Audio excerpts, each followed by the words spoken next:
but you still need to bring the heart in and not push it too much. Lewis was certainly in a great mood on Friday, but something seemed to change with the car come qualifying. Why was he half a second off his teammate? I didn't understand. What changed on the car? What changed between Friday and Saturday for Lewis? The track changed so much that it was very slippery on Friday, and our car liked that, especially with Lewis, and then it gripped up, and we seem to have the same phenomenon on that car, that it's getting worse the more grip there is on the track. Good luck today. Thank you for your time. Okay, so it is a big day for Charles Leclerc. He'll be looking to ride that wave of what happened in Monza. You know, he got an unpredicted victory, if you like, there, and much to the delight of all the Tifosi. What chance of him doing it again here in Azerbaijan? They will have 100% learned the lessons from the previous few races where they didn't convert that pole. He'll have a real point to prove today. He's in the fight for this championship. He knows that a good result will really make a difference to his next few races and that Drivers' Championship going forward. And will Carlos Sainz help him achieve that? I think he will. Carlos helped a lot last time out in Monza, but in the background, they're working well as a team. The whole strategy, everything needs to come together today and prove Ferrari are back. Okay, well, it is all to play for. Charles Leclerc is on pole for the 4th time here in Baku. Oscar Piastri starting alongside him on the front row. Don't go anywhere, because on the way next is the Azerbaijan Grand Prix.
once again we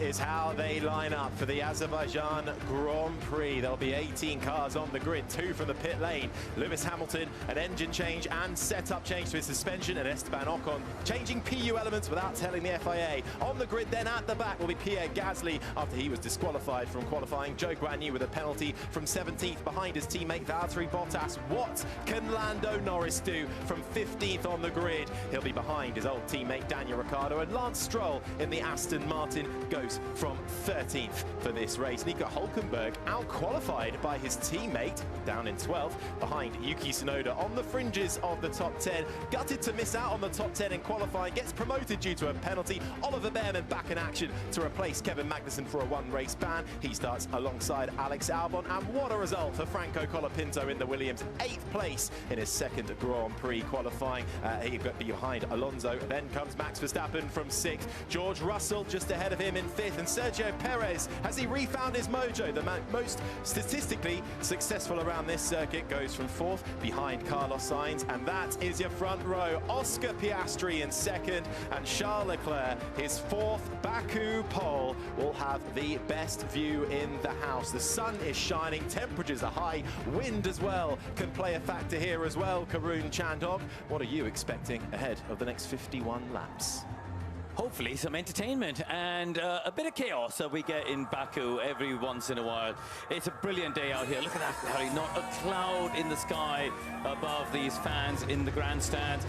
46 degrees on track. That's a full 9 degrees hotter than we had in qualifying. And I tell you what, coming off the grid, you definitely do feel that heat. As you said, the wind has picked up. It's a slight sort of crosswind down the long start-finish straight. It's kind of on the drivers' noses as they head into turn 2, but it still should be in a slightly favorable direction in terms of getting a better slipstream down the start-finish straight. It's a 90-meter run to turn 1 for the first braking zone. Charles Leclerc starts on the right-hand side of the grid as he looks at it as the driver. Piastri will have that inside line though, and more often than not here we've seen that sometimes actually that can be more beneficial even though you're on the dirty side. Yeah, the launch has been a bit of a weak point for McLaren across the season. Both Ferraris on the clean side of the grid, not just Leclerc with Sainz starting in 3rd. But you're right, and often the battle actually doesn't necessarily get settled at turn 1. It goes down to turn 2, even turn 3. But the first 3 corners around the circuit are all left-handers. So if you can get yourself on the inside, you can kind of hang on to that all the way around. Well, as the grid will begin to get cleared, we can get a little look at who is on what tyre as the formation lap is just moments away. Karun, what can you tell us in terms of tyres? Well, we're expecting a one-stop to be the favoured strategy for everybody here. We got 10 seconds to go, but pretty much everyone in the top 13 on the medium tyre, apart from Alex Albon and the Williams. So Williams have split their strategy. Franco Colapinto is going to start on a set of mediums. Alex Albon is going to start on a set of the hard tyres. So his strategy is to go long on the first stint. We think if you can get to, well, certainly speaking to some of the teams this morning, if you can get to around lap 10, you can still at that point put the hard tyre on, you know, get rid of the medium, put the hard tyre on, and then go to the end of the 51 lap Grand Prix. Lando Norris is starting on the hard tyre. So further down the pack, there's a few others there. Ricciardo, Norris, Joe, Gasly and Esteban Ocon will start on the hot tire. So we are expecting, if things run as we think they will go, a one-stop strategy, but we can't rule out the two, especially when there is a high chance of a safety car. In the last 5 Azerbaijan Grand Prix, at least one safety car or a virtual safety car have been deployed. That could prove crucial for somebody like Lando Norris trying to cut through the pack. Starting on the hard, where do you think Norris can realistically get to in this race? By starting on the hard, they're playing the long game, Harry. What they're trying to do is just wait. They're going to wait for cars ahead of them starting on the medium to pit and get out of the way. Give him free air. Give him the opportunity to just come through. Go as long as possible on that first stint and then put the medium tire on. But to make that strategy work, he's got to keep his nose clean. He doesn't want front wing damage or anything like that to happen on the opening lap. As we see, the 7-time world champion parked in the pit lane, putting on his gloves, ready to start from there. Yeah, a full engine change for Lewis Hamilton outside of his allocation and changing his suspension setup ahead of this race. That means he has to go from the pit lane. He won't be alone there, though. He'll be joined by the Alpine of Esteban Ocon, with the Alpine changing the power unit elements within that engine without the approval of the FIA. That is why they have to go from the pit lane. Leclerc's got to start backing the pack up here. Gasly's only down at turn 7. He's not even got to the castle section of the track. Of course, only 18 cars on this formation lap, but Ferrari, I think, would be on the radio to Charles Leclerc just saying, oh, you want to just back the pace up a little bit and make sure you're not sitting, stand still on the front of the grid, letting those tires and brakes cool down for too long. Max Verstappen then starting down in 6th place. He'll be behind George Russell. He'll be 2 spots behind his teammate Sergio Perez, who seems to have refound a little bit of form here. Red Bull on the back overall, but Perez getting the better of his teammate Verstappen. Uncharacteristic, but how much momentum will that give him into this race? But also, will that prove a bit of a headache for Red Bull? Uncharacteristic in terms of the season, but actually in character for the circuit, isn't it? You know, this is a strong circuit for him. And last year, he was quicker than Max here. I think this was the only track, actually, that he was genuinely quicker than Max. So I don't think anyone, including the people at Red Bull, are surprised to see Perez ahead. I think they're disappointed to see Max down in 6th on the grid. Well, then doing their final weaves, trying to build up that temperature in the tyres, getting the brakes up to speed. We heard a couple of drivers on the way to the grid, George Russell, complaining about the brakes, particularly struggling with deceleration. What does that mean, Karun? They were talking about efficiency, saying when you hit the brake pedal, it's not slowing down at the rate they would expect. Now, that is super important because you need confidence on the brakes, especially, I think turns 1 and 2, you sort of muddle through, but when they get to turn 3, you need the confidence to absolutely attack the brakes. It's one of the shortest runs to the first corner that we have on the calendar, but that run to turn 3 is one heck of a straight. 18 cars lining up on the grid ahead of the Azerbaijan Grand Prix. 51 laps ahead of us. The last 2 cars on the grid will be the Sauber of Zhou Guanyu and the Alpine of Pierre Gasly. Lining up now from the pit lane will be Lewis Hamilton in the Mercedes and Esteban Ocon in the Alpine. As the green flag flies at the back, on the front rows the McLaren of Piastri. On pole it's Charles Leclerc. It's all eyes to the lights and foot to the floor as we go racing in Baku. And it's a good start from Leclerc, who holds the lead. That lock up from Perez, though, manages to get it turned in. Will go side by side with the Ferrari of Carlos Sainz as they now approach the left-hander of turn 2. It's Perez who's going to get the upper hand here and gets the move through on Carlos Sainz. A good move, though, from Charles Leclerc to hold on to the lead. Max Verstappen's got ahead of George Russell as well. Russell was pretty generous with him, I thought, into turn 3. Piastri has broken away from the 3rd place battle. Lando Norris seems to have kept it clean and is running there ahead of Nico Hülkenberg. Oliver Behrman as well, just having a little fight with one of the Williams. I think it was Albon trying to get down the inside as one of the Aston Martins, Lance Stroll, in the back, clouts the curve and gets all out of sorts. I think he managed to keep that going, but that would have cost him time. Stroll outside of the top 10, but Charles Leclerc then doing what he needed to do right from the start. A good launch, hold on to the lead. Piastri in 2nd, and Perez making gains on Sainz as well, who was perhaps a little bit cautious as the 2 come from the pit lane as well. Hamilton and Ocon join up at the back as we ride on board with Max Verstappen up 1 place. So as they come through the castle section, dropping towards turn 15. A very tricky braking spot here. Norris is up in the 13th area. He's made 2 places up, so that'll be good news for him. And McLaren dropping downhill now towards 16. They won't have DRS on this first lap, as we see the 2 Williams cars coming through. Colapinto has done a good job. He's held on to 8th place, and that's a good thing for him, considering, you know, it's still his second F1 start, and Oliver Bearman as well in 10th. They've done a great job for just their second launches off the grid. Well, one of the main things Bearman was saying was to get a clean start, keep your nose clean, and that is what everyone has done, with perhaps the exception of Lance Stroll. We saw him very briefly in the background, one of the shots on lap 1, just getting all out of sorts with a puncture, and he's going to have to come into the pit lane, and you can see there the sparks flying. But look at this, down the main straight, we've got an RB, we've got the McLaren of Lando Norris, and we've got Nico Hulkenberg in the Haas. It's Norris who cuts down the inside and manages to get in front of the RB. The front-running RB is Tsunoda, then comes Norris, then comes Hulkenberg, then it's Ricciardo. Ricciardo had a little sniff, but backed out of it sensibly there. Norris has got DRS, though, on Tsunoda. He needs to get ahead of Tsunoda quickly. The gap between Bearman and Tsunoda has already opened up. Yuki Tsunoda scored points here last year, didn't qualify inside the top 10, desperately trying to get back into the points for the RB team, embroiled in a tight fight in the midfield. His fight is not with the McLaren of Lando Norris, and there's quite a bit of a gap now between Bearman in 10th and Tsunoda in 11th, who is holding Norris up now. Yeah, 4 seconds, the gap there. I don't know what happened with Tsunoda on that opening lap, whether there was some sort of a mistake or something that's broken the pack up, because we've got that split now. The top 10 have got a 4-second buffer over the group behind. And this is the last thing Norris needs, because through this castle section, so difficult, he may carry more speed, but to actually find a way through is near on impossible. He needs to almost be within touching distance coming through turn 16 to get alongside Tsunoda with a launch down the main straight. So DRS is enabled. You can see Piastri with a graphic on the top left-hand side within 1 second of Charles Leclerc. These kinks that they're coming through comfortably flat out in qualifying. Less comfortable, has to be said, in the race with a full 100 kilos tank of fuel. The DRS will now be enabled, and you see the rear wing pop open there for Piastri.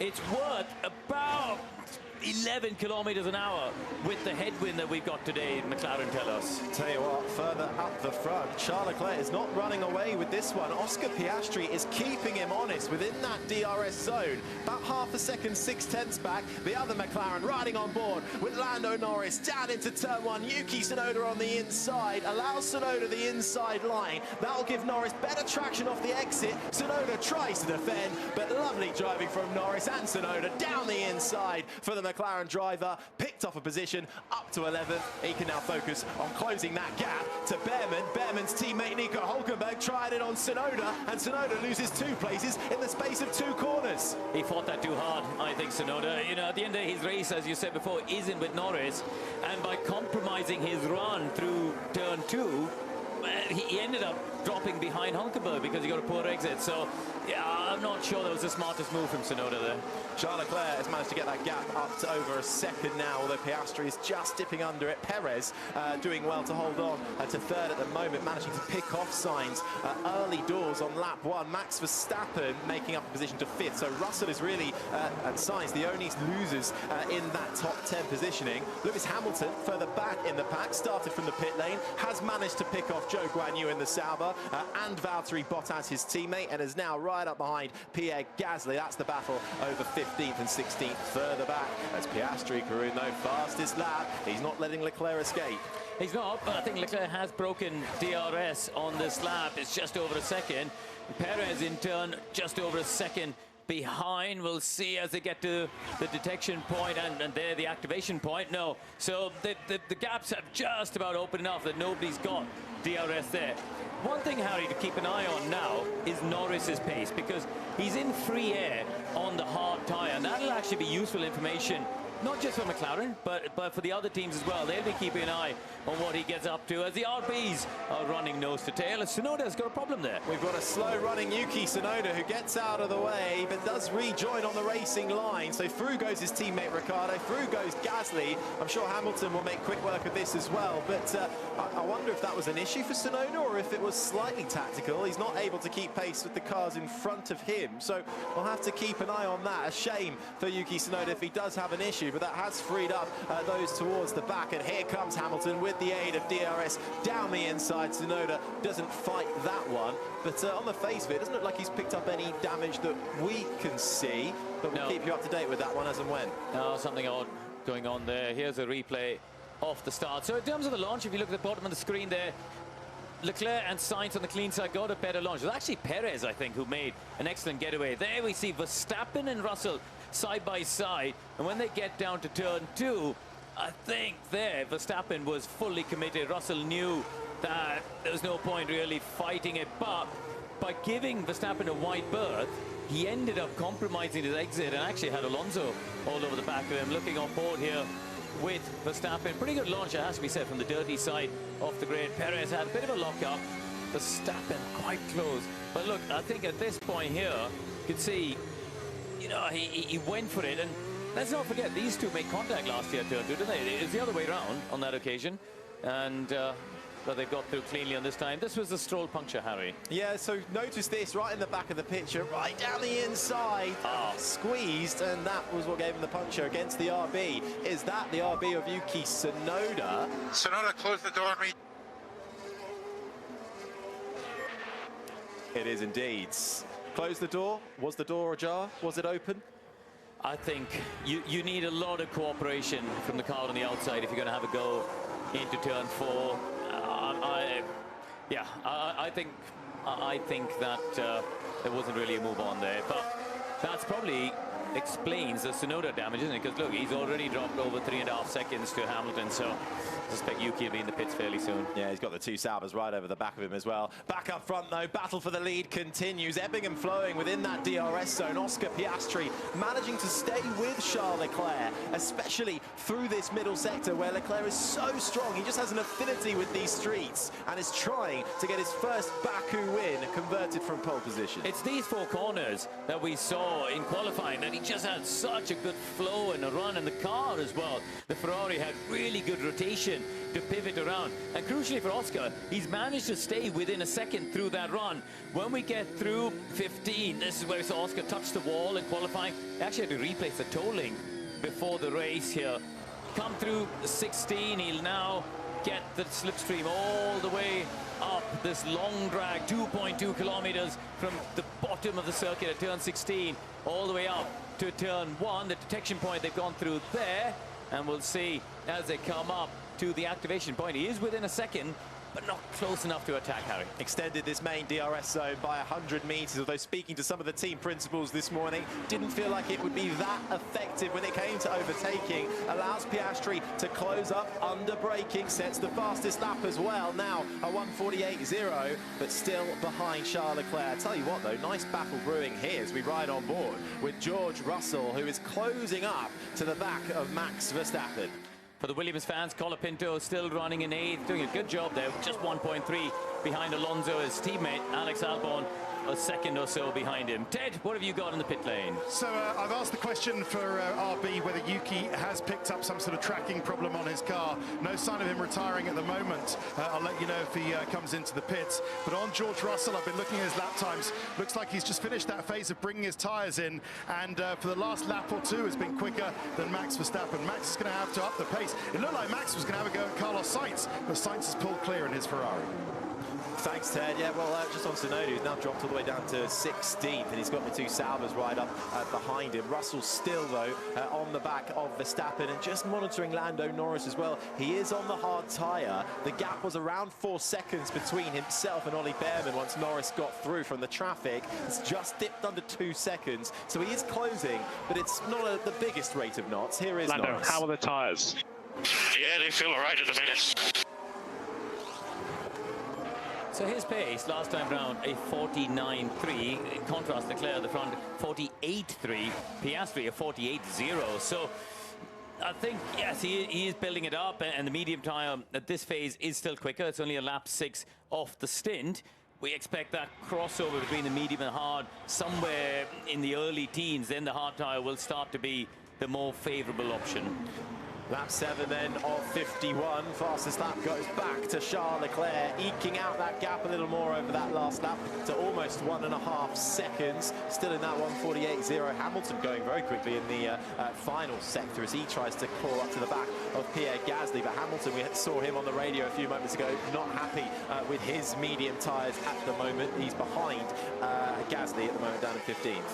So Piastri lost 0.8 to Leclerc on that last lap, and I think some of it could be just with the battery here. Obviously the cars, Formula 1 cars, all hybrids, and they've got a combination of the internal combustion V6 engine and the battery hybrid power.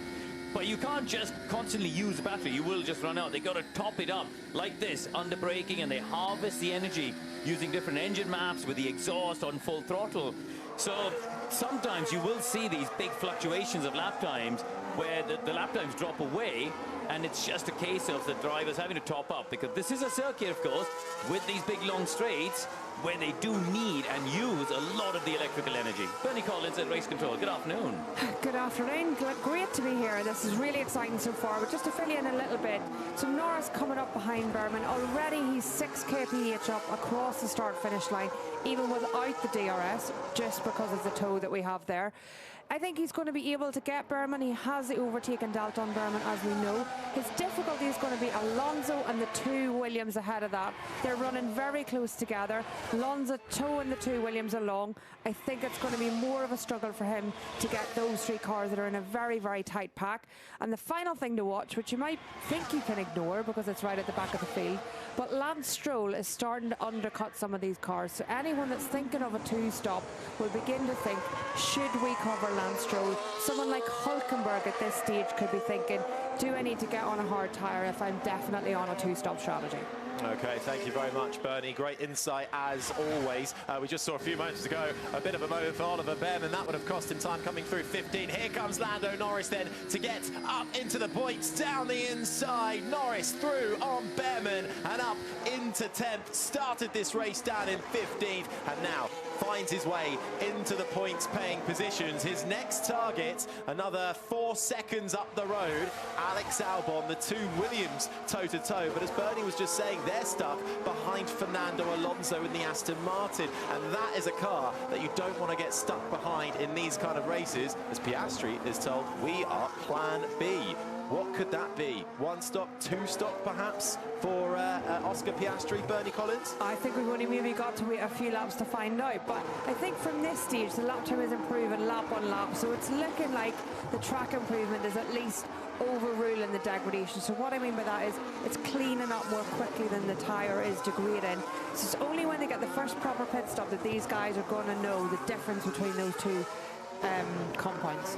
I think Leclerc has now done the wick up. I think he's had a few laps of just letting the tyres come in.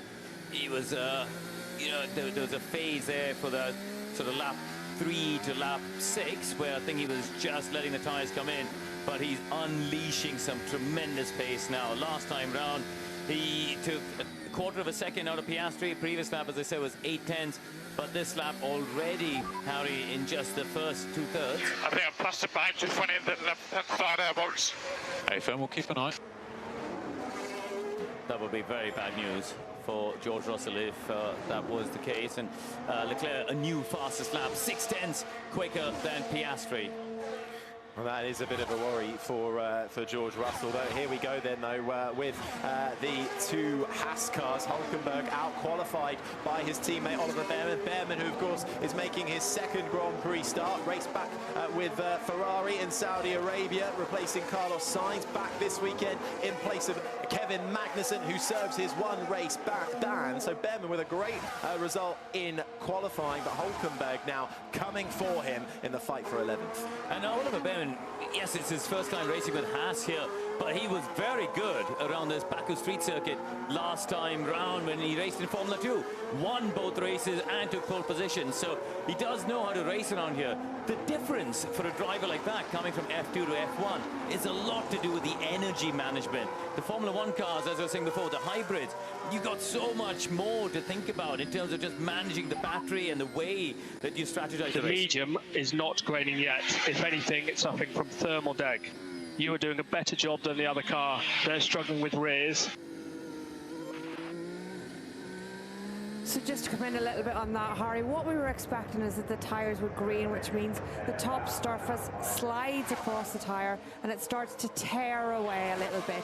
What they mean by thermal degradation is just because of the track temperature and the load they're putting into it, the tyre is internally getting quite hot and overheating the tyre. So just a little lift and coast or a little bit of management in the high speed, you can bring those tyre temperatures down, and if you can control that, then you're on for the one stop. That's basically what's been told to Norris on the radio. Perez is doing a very good job here, Harry, as well. 1.3 seconds behind Piastri, and Piastri, again on that last lap, dropped another 4/10 to Leclerc. So Leclerc's starting to check out. Here's Nico Hülkenberg in the slipstream once again as they come down the start-finish straight. In that slipstream with the DRS, Behrman moves to the inside line, try and defend, but he can't do anything about it. Hülkenberg flies round the outside and gets himself up into 11th. Hülkenberg 11th, Behrman down to 12th, and I have Ricciardo in the RB all over the back of him. He's right there. So that is a battle that will be brewing over the next lap. I wonder if Ollie Behrman got a phone call from the pit wall there saying, don't hold up Nico. Because at the end of the day, you know, Nico seems quicker than him, and there's no sense for the team in them fighting. They're chasing points if they can get it. They're in a Constructors' Championship battle against the likes of RB and Williams and people like that, of course. And, you know, with Williams' 2 cars in the points today, that's important for them to consider. Yeah, I think Williams are a little bit further back from Haas, about 20 or so points, but really, if they get double points on the board, that is the last thing Haas would want. So Hülkenberg then trying to get himself up into the top 10. As the Saubers do a switch, Zhou Guanyu goes through on Valtteri Bottas. Ted, what have you got? Yeah, there is a tyre difference there. So Zhou on the hard tyres, Valtteri on the medium. So maybe Valtteri's mediums are starting to go off. So that was key information to Lando, Team Radio. I have 0 bite in the car. A 0 bright bite, I think he said. 0 bite. Yeah, he's struggling for grip, Ted. He just doesn't have the... normally that's the front end. He's just not got the bite when he turns the steering wheel. The front of the car's not biting the track and turning in. Okay, well, that's something that Perez isn't really suffering from. He's doing a good job in the last lap, being faster than Piastri, while Piastri tries to keep his rear tyre temperatures under control. Just now, looks like Piastri is keeping that under control, but 3 seconds the gap to Leclerc. And Colapinto now comes in for Williams. That releases Albon now to chase down Fernando Alonso. Yeah, here is Colapinto then into the pits. Nice and tidy stop for Williams, 2.7 seconds. Colapinto, one of the things I have to get used to, he's only done 1 race with pit stops. Back in Baku for a second bite of the cherry till the end of the season. Colapinto feeds out in 15th place behind Hamilton. F2 pit stops are a lot slower. They only allowed 6 people, so but he did a good job there. They've gone for an aggressive undercut. They've tried to put him onto the hard tyre early. You know, lap 10 is an early stop for anyone. They're going to give him hard work to do at the end of the race to hang on to it, but they're hoping, I think, for some short-term gains in terms of track position. Be a good one to watch out for on all the teams there. This battle brewing nicely. Oliver Behrman now having been passed by his teammate Nico Hülkenberg for 10th. Behrman trying to hold on to 11th from a chasing Daniel Ricciardo in the RB, the man, of course, who won here back in 2017. Not looking like he'll get the same result this time around, but trying his might to get points on the board for that RB team. Again, another crucial factor in that midfield battle. Verstappen's really having a miserable time, isn't he? 6.5 seconds behind Perez. That's really not what we've been used to seeing. And he's sort of in no man's land. 4 seconds ahead of Russell, 4 seconds behind Sainz. He's sort of just stuck there in the middle of nowhere, Bernie. Yeah, I was just having a look there. Perez was pushing to try and close the gap to Piastri. I think they were thinking maybe they could go for the undercut. Piastri has responded pretty quickly. That lap 10 or now that we're seeing lap 11, 12 pit stops that we are seeing now, that is early for the 1 stop. So that might indicate they are thinking more towards a 2 stop. If there was a safety car now, you would pit for sure, I think, for anyone that started on the medium tyre. So something to watch out for the rest of them there. So you think here Alonso obviously reacted reacting to Colapinto's pit stop. Do you think they could be looking at a 2-stop? They could potentially be looking at a 2-stop. I think it's a long way to go on that hard tyre. You have to remember that only Mercedes ran that hard tyre on Friday. So this is an unknown for every team that is fitted. Obviously, Aston in the maybe fortunate position, for want of a better word, that Stroll is on it from lap 1. So they have had some information on that hard tyre to give Alonso the right balance in the pit stop. And Alonso has come out ahead of Colapinto down in 14th as Valtteri Bottas comes into the pits and feeds out plumb last right at the back of the pack. Leclerc's absolutely on another planet around the circuit, isn't he? He's just checked out. Can't even see Piastri in his mirrors now most of these blind parts of the circuit. And you get this, don't you? You get certain drivers who are just at one with a certain circuit and they just gel with a certain circuit and they're untouchable. I think of Pastor Maldonado around Monaco. He used to be one of these things where you get to Monaco and he'd just explode into this amazing amount of speed that would come out. You know, that's an unconventional example, but you know, I think of Nigel Mansell around Singapore, I think, as well, was Maldonado. Yeah, but I just think there's some things there as we see Max Verstappen has had enough of this set of medium tyres. George Russell at Mercedes also coming in reaction. So, yeah, well, I wondered if... yeah, Verstappen maybe just not happy on that medium. We'll see if he has a better run on this other tyre now. A little bit slow, though, for Verstappen in the pits. 3.1 seconds. Compare that to George Russell, which will hopefully pop up on the screen soon. But Verstappen then coming in. Russell responding straight away. Where are they going to feed out? Through go the two Haas cars. Have they got any kind of traffic in front of them? Yes, they will. They feed out. Verstappen, at least, comes out just in between the Haas and the Alpine of Pierre Gasly down at 11th, right behind him. Yeah, slow stop for Hamilton there, 3.6. That was a bit of a surprise for Red Bull. They've been very good on pit stops this year. In fact, 7 out of the 9 best pit stops of the season have been done by the Red Bull mechanics. So, yeah, a little bit slower, about 8/10 slower there. To just come in a little bit on Max there, he was complaining heavily about the car, hard to control, and McLaren were told, the McLaren drivers were both told that Verstappen was struggling with greening on his tyres. So that's one of the first indications that we've heard of the tyre really suffering there. So maybe Verstappen pushing a bit harder than the car pace, and that's what's led to that tyre not being able to last any longer in that first stint. We're just not used to seeing that, are we? Verstappen and Red Bull struggling, not being able to find a way. As Carlos Sainz is told, we're on plan A, so that seems like it's all going smoothly for Ferrari. But for Red Bull, and we can't discount Ferrari from the Constructors' Championship now, they are sneaking in.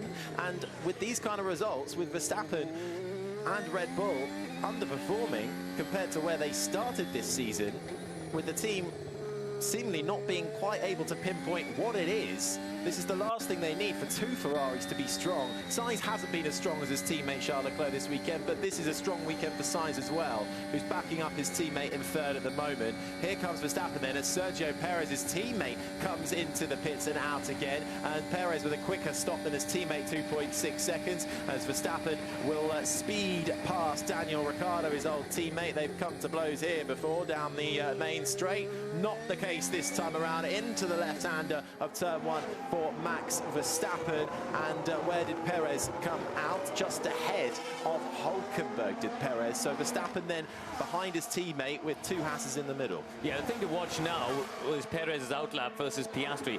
Do McLaren feel the need to react? It was about 1.6 seconds between Perez and Piastri when Perez dived into the pits. So do McLaren need to respond to keep Piastri in the track position here? Well, that 14 to 51, Leclerc still has over 5 seconds of the gap. All seems to be going well for the Ferrari team at the moment. Ted, what can you bring us? Well, just down at McLaren, I mean, they've actually been preparing their wheel guns, preparing for a stop for a couple of laps now, but still they haven't brought either of their driver in. I'm just wondering whether Piastri's already been undercut. Maybe Bernie can do the maths on it, but he says his tyres are generally okay, although the front right is starting to struggle. Struggling here now. Copy. Bernie, is he losing too much time? Is he already be undercut by Checo? He's not undercut currently, but I think maybe waiting one more lap would be just enough to do it. We can see on our screens if Piastri pits now, he will still come out ahead of Perez by just under 1.5 seconds, but they've stayed out for another lap, and that will give Perez another chance with tyres up to temperature, and a man that is absolutely flying all weekend long. The mojo seems to be back for Sergio Perez, and you can see straight away what that's done. It's closed up Perez with Piastri staying out another lap. Have they been undercut here? Can McLaren respond with anything? We'll have another lap to figure it out, but on the face of it, it's looking like it's going the way of Perez. Yeah, look at this, 3 wide down the start-finish straight there. You can see Gasly going around the outside, gets past Russell. Russell's going to have another go coming back into turn 1. Nice, almost orchestrated manoeuvre for Russell and the Alpine of Pierre Gasly making their way through on the RB of Daniel Ricciardo, who falls behind. Ricciardo not really fighting that one too hard, but Ricciardo losing those positions as George Russell then finds his way back up through, up into 9th. Bernie. And crucially, we're talking about Perez. Can he undercut? Norris has been told, can you do anything to hold Perez up through the castle section they're going through now? Lando, can you do anything to hold Perez up in the middle sector without hurting yourself? Yes, how long? 1 or 2 laps. This lap. You beat them to it, Bernie. Well, there you go. All the team order talk about Piastri needing to help Norris. It's kind of turned out the other way around. But I'm just looking at the gaps now, Harry. Piastri at this point is just about 20.5 seconds ahead of Perez at this stage. So the problem is now Perez is super close behind Norris. He's going to get DRS, just blast past him. Piastri.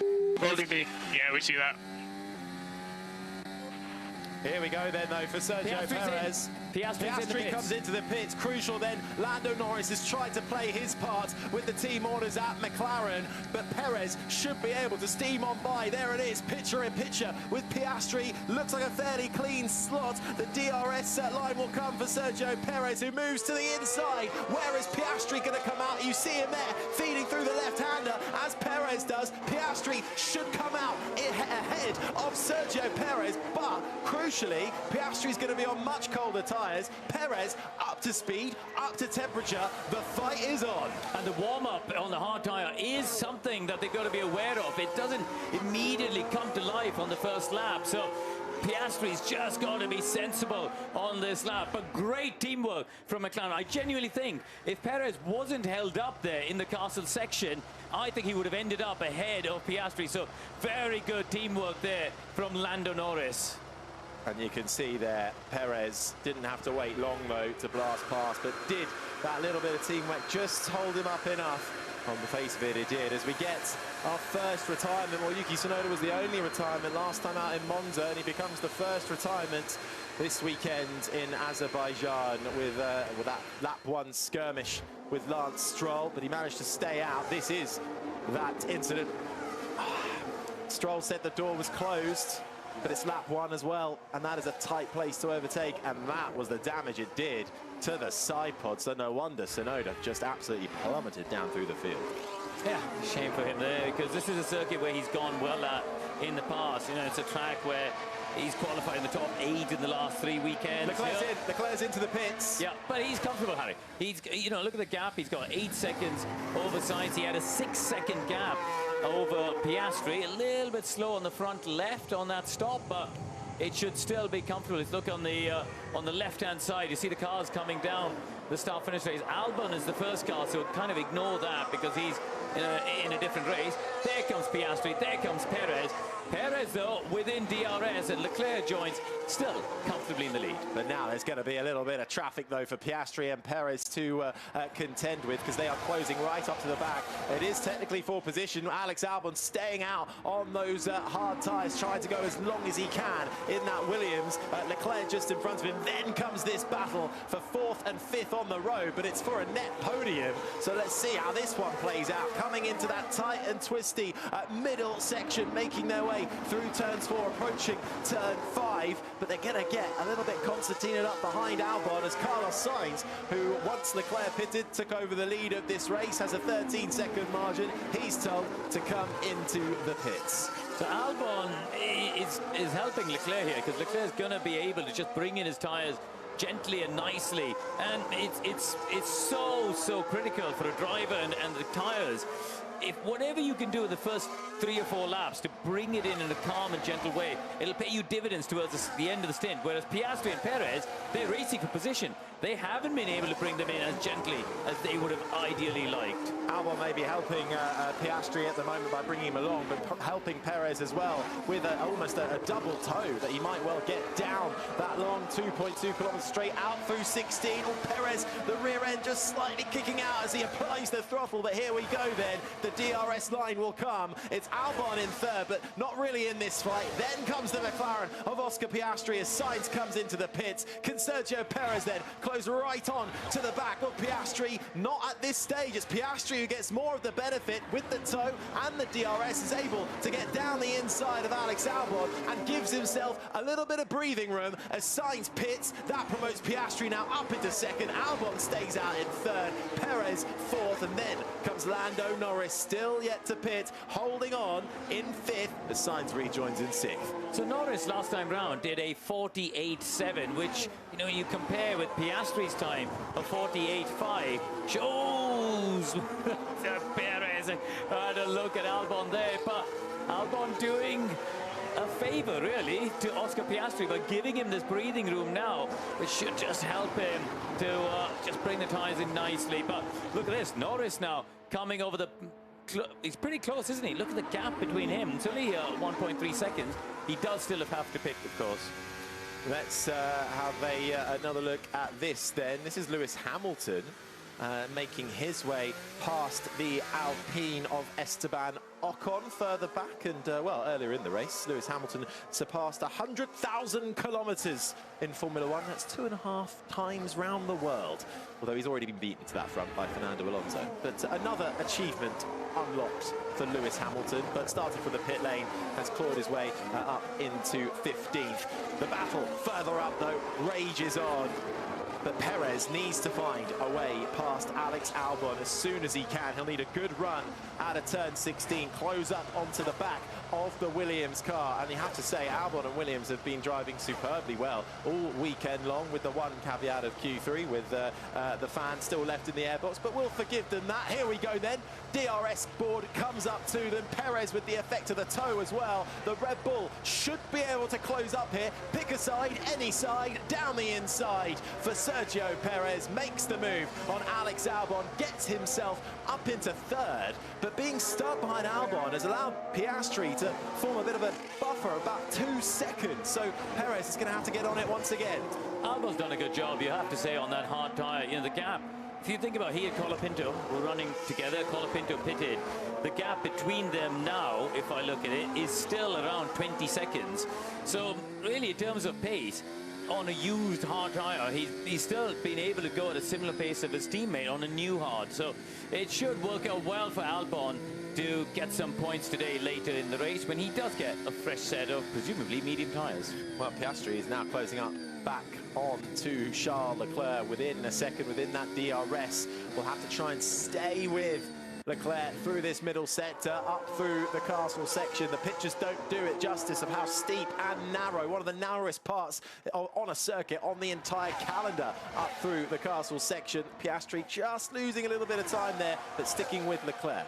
Yeah, we tried to get up there on scooters the other day. We had to get up and I had to use pedal power on that one. I had to get up and push. Right, here we go. This is the critical point. As we drop down the hill, get a clean run through 16, and you get the benefit of the DRS when we get to the detection point here. Turn right through the kink, then you go left, and then right again. Look at Oscar's head bobbing around. It's bumpy through there. Leclerc goes to the inside. He feels the need to cover the line here. Piastri only 7/10 behind, and he will get DRS. Here comes the board, Harry. Bosh, hit the button. This is close. Closing up to the back of Charles Leclerc for the lead of this race. Piastri down the inside, late on the brakes, makes the move stick. Can Leclerc fight back? Piastri tries to defend, but Leclerc holds that inside line, but he can't go late on the brakes enough, and Piastri takes the lead of the Azerbaijan Grand Prix. But Charles Leclerc is not going to give this one up without a fight. Back into the next DRS zone, side by side, trying to find a way through, but the corner comes too early. early for Charles Leclerc, who has to slot back behind. What a move by Piastri down the inside of turn 1. Takes the lead in Baku. He came from a long way back. Very, very committed. Great feel, great control on the brakes from Oscar Piastri there, and tremendous confidence. Now, can he break away in the middle sector of the lap, or will Leclerc do the reverse? Let's have a look at this replay. Look at how far back. I don't think Leclerc expected him to come there, because he just stayed wide, stayed on the racing line. He made no attempt to defend it. Piastri was probably 2 car lengths behind the rear diffuser of that Ferrari and just lunged down the inside. This was good, fair and robust defense into 2. Leclerc bailed out of it. Very, very good driving, but I don't think it's over, because Leclerc is now going to have the opportunity to come back at him. Perez, though, is also going to have DRS. I think Perez could also fancy himself as getting into the lead of this race. It depends how quickly Piastri and if he can pull away. But remember how close Perez was to Piastri just a couple of laps ago and got balked by the Williams of Alex Albon, who is still out on the track, has yet to pit, currently running in 4th and keeping Lando Norris behind him in 5th position. Back up front we go then, and the battle for the lead goes on. Leclerc lost it this time a lap ago. Can he get it back? He's got the DRS. Piastri isn't scared into a move to defend, and he holds on. Can Leclerc get good traction out of turn 2? Perez sneaking in the background, also willing to make a move if one beckons, but Piastri holds on once again. Leclerc's going to get DRS, as is Perez, down towards turn 3. You could see Piastri just hunting, snaking his way down the start-finish straight, trying to break the toe, trying to break the slipstream and make Leclerc second guess which way he needed to go there. But wow, the race is on. Top 3 from 3 different teams, covered by 1.2 seconds, as Lewis Hamilton has a look down the inside. Ollie Behrman, I think, in the Haas, just getting some good racing experience for Behrman, who is showing he's not going to be quite the pushover with a 7-time champion behind you. 2 British drivers racing it out. Hamilton will get the DRS, but will have lost a bit of time there, just having to take that dirty line with Behrman defending there. But this over 14th and 15th. Yeah, 2 Brits fighting well outside the points, but we want to have a look at this battle now, because this is where it's going to get very interesting. Can Leclerc get close enough to get the slipstream up into turn 1? That is the best overtaking spot. It does seem like the run from 2 to 3 is not quite enough unless you're right up behind. Struggling a little bit. Okay, mate, the pace might feel, but you're doing a really good job. Okay, so that's Norris down in 5th. He's got Sainz now right up behind him. Carlos Sainz, who has pitted onto the hard tyre a few laps ago. So Sainz should have the better pace over Norris. But here we go then, back up front, the battle for the lead. Piastri, Leclerc, Perez, McLaren, Ferrari, Red Bull, all fighting it out for the lead of the Azerbaijan Grand Prix. Quite literally nose to tail as they come through turn 1. But no one is quite close enough to try to dive down the inside. And they make their way through the next corner. Another dose of DRS then will come. Perez will be able to get the effect now of DRS from the back of Leclerc. Piastri will be at risk, cutting a hole through the air in front, but Leclerc not looking down the inside. Like crazy. Well, they have more grip than us. Copy, just keep doing a good job on tyres. It's still very long. So this is a role reversal, what we saw in Zandvoort. On that occasion, it was Leclerc ahead of Piastri. And if the car behind spends too many laps in the dirty air, they'll start to hurt, particularly their front tyres. Piastri knows this. He's been in the dirty air in Zandvoort. He knows he's just got to hang on for a few more laps and hope that Leclerc's tyres start to go. Franco Colapinto going down the inside and gaining position on Pierre Gasly. Bernie. I'm going to come in really quickly before they get to that main straight again, and you need to talk about all the action, Harry. We need to watch out for Albon and Norris. Those 2 drivers, they are at risk from Sainz and Verstappen overtake. They want to extend the hard tyre, but that overtake might push them to stopping too early for what they want in their strategy. Okay, thanks, Bernie. And look at this as well in terms of battery level compared between Leclerc and Piastri. So Leclerc is being forced almost to push harder than he would like. because Piastri and Perez are absolutely gunning for it in this race as we once again come up to that long back straight. They are all within the DRS zone. Perez with the fastest lap at the moment. Let's see what Leclerc can do. The DRS line comes, the rear wing flap slides open. Piastri, does he feel the need to dart to the inside? No, but Leclerc closes in under braking, chucks it into the left-hand, a 90-degree corner, and another one approaching in a few meters' time as Leclerc then down the inside. That's Sainz on Norris. Further back down the inside. Sainz on Norris as that battle plays out over 5th and 6th. Leclerc wasn't able to slide it down the inside of Piastri. Piastri holds on in that McLaren, so one McLaren leads and the other McLaren loses a position down to 6th.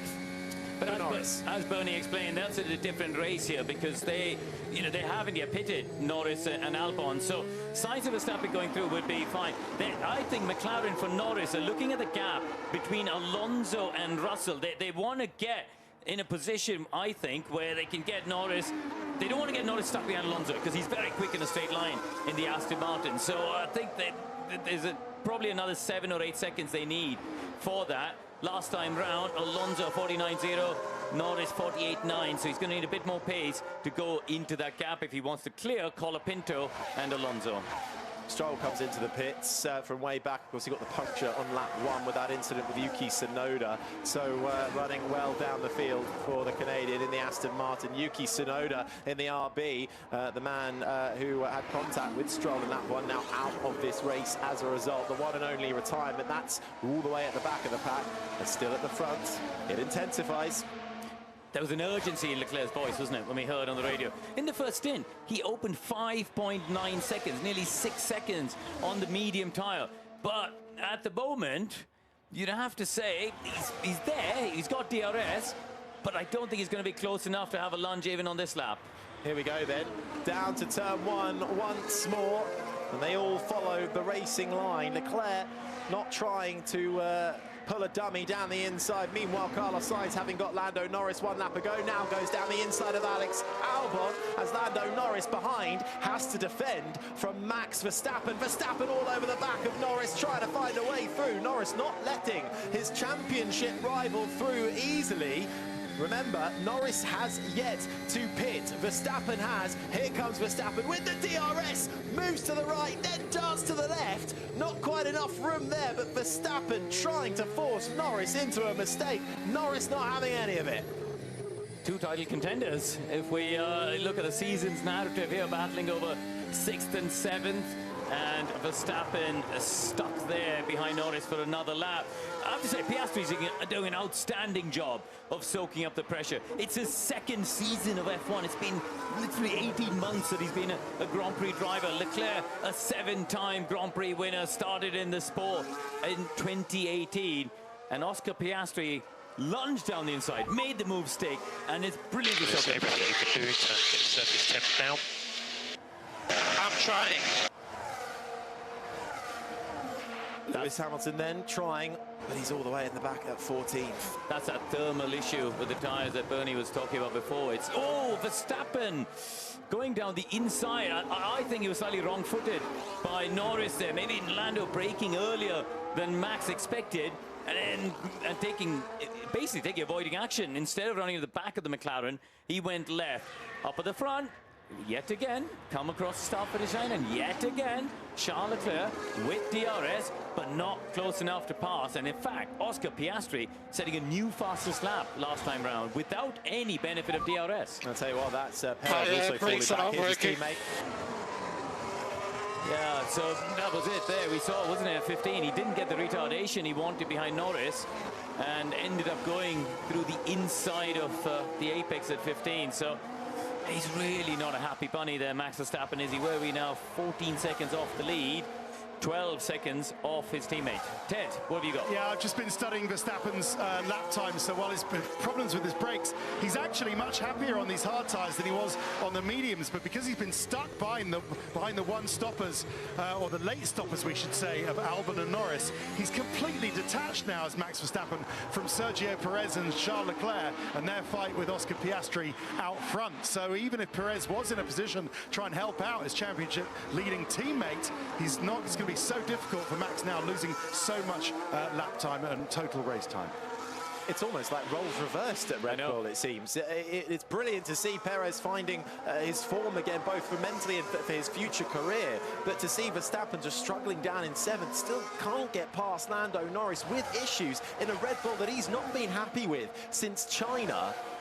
There's big questions here. Well, if you're new to Formula One and this is your first ever weekend, well, welcome. But you might be confused as to why Norris, Verstappen and Hamilton, the 3 biggest names, are down in 6th, 7th and 14th. It's, as you say, there's a real role reversal in some of these places here. It certainly is. Just on the fringes of the points at the moment is Alonso in 9th, still in a battle with Colapinto. But Colapinto tried to get the undercut on Alonso, didn't quite work, can't find a way through. He's about 1.5 seconds back, but that second Williams holding on to a point at the moment. The other Williams of Albon still staying out, going long as they can, perhaps hoping for a safety car at some point. In the past, we've seen safety cars appear in this race around about the 30-lap mark, which we are starting to approach now. So we'll see what happens on that front. But the battle at the front is still raging on. Half a second between Piastri and Leclerc. Then comes Perez. Then you've got Sainz and Albon in there, no man's land. And then you have Norris against Max Verstappen, the 2 title contenders, down in 6th and 7th. Norris has not pitted, Verstappen has, but Verstappen can't find a way through. And now, Karun, they're both stuck behind Albon. Yeah, I just had a bit of information from McLaren that they think Piastri overworked the medium tyre in that first stint, and that's why he dropped away. He pushed too hard too soon early on in the dirty air, and then the tyre went away from him. They think the pace that we're seeing now is the true reflection of that car's potential, and they're hoping that Leclerc's the one in the dirty air who's going to overcook his tyres. Harry, we just about got over half distance, by the way. I'm already out of breath, Karun. Don't tell me that. I was just having a look at last lap around as well. Piastri 1:47.40, Leclerc 1:47.36, Perez a 1:47.48. So all within less than a tenth of each other, and just now getting into that zone to manage. So we're thinking at least another 10 laps for them. A robotic George Russell there on the radio. Here we go then, a little look down the inside as the sun glints off the cars in this field. Visibility has been a problem with the sun getting lower in the sky throughout the practice sessions. Verstappen finding problems with that on Friday's practice. Not so much this time around. Here we go then. That's the Williams of Alex Albon with Lando Norris tucked in behind with Max Verstappen right up there as well. They still can't find a way through. This is what we were talking to Andrea Stella about this morning, weren't we? The risk for Norris coming through the pack was either getting stuck behind Alonso or the Williams cars, because they have good traction and they're quick in a straight line.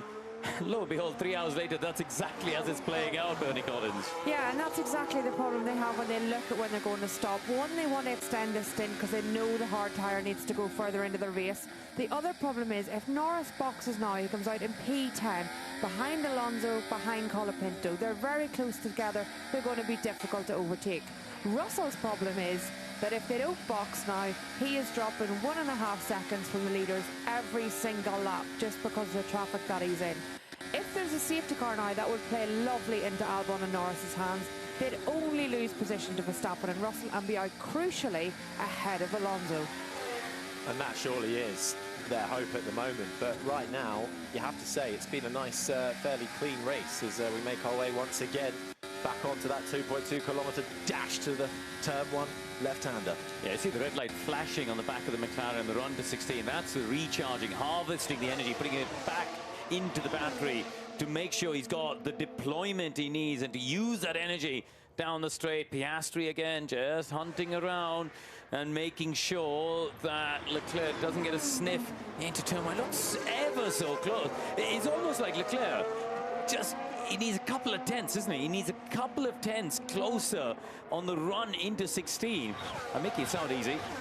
If he could have done it, he would have done it by now. But that is all the margin we're talking about between getting past and being stuck behind in second place. And Norris still stuck behind Albon with Verstappen all at the back of him. We're developing a couple of trains out there, Ted. What more have you got?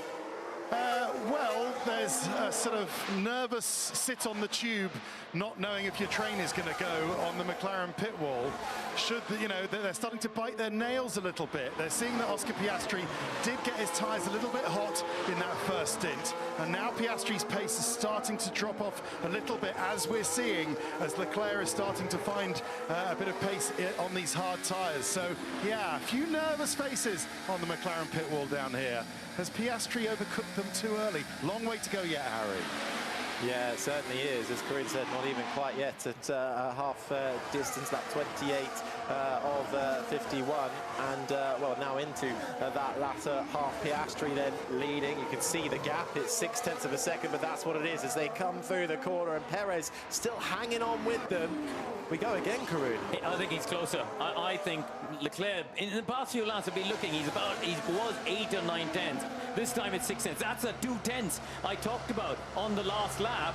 I think this could be the difference here, Harry, as we come through these kinks, wind ourselves up onto the straight there. Piastri knows he's closer on this time. Piastri took the lead with a late dive down the inside on the brakes. Can Leclerc return the favour? Piastri feels like he needs to defend this time around. Forces Leclerc to the outside. That'll give Leclerc more speed through the corners. He tries to get on the power first, but no, has to tuck in again. He'll get another dose of DRS into turn 2. The DRS line will come. The rear wing flap will fly open. Leclerc was closer that lap around, but still couldn't find a way through. Piastri with a look into his mirrors just to see where his rival is, but the Ferrari still behind the McLaren, and you know what, they're just starting to leave Perez a little bit behind, but he's keeping in it. That DRS benefit was worth 22 kilometers an hour for Charles Leclerc compared to Oscar Piastri when they came over the line there. So, you know, that just shows that as I said, he needs to be around that 6/10 mark into turn 16 to give himself a chance, and he is at that sort of gap now. You see now how I have to drive this thing. Copy that, Lewis. Yes, it's effective though. I can't imagine if he's particularly effective for Lewis, driving around in 14th place for a guy who's won over 100 Grand Prix. This is not going to be an afternoon he's enjoying in the cockpit. You know what, last time we saw Lewis, though, he was having a great old fight with Ollie Behrman, but he's really dropped off Behrman. I mean, it's only just over a second, but you think the Mercedes would be able to cruise up to the back of the Haas and get through, but Behrman holding strong in 13th, Hulkenberg, his teammate, just outside the points in 11th. That's what's going on outside of the top 10 as we fast forward back up to the front end. Yeah, about 7 tenths this time round, so he's going to be close. Depends on how it goes. Piastri fully to the inside. I think he might be okay without having to defend on this lap. Yeah, so 5 to 6 tenths. That's the gap we're looking for. On this one, it was 7, and that's not quite enough. So there we go. Fine margins. 1/10 of a second, 2/10 of a second. These are the margins at the front of a Formula 1 Grand Prix if you want to win these days. Ideally for Leclerc, 4/10 of a second. Then he'll definitely make his way through.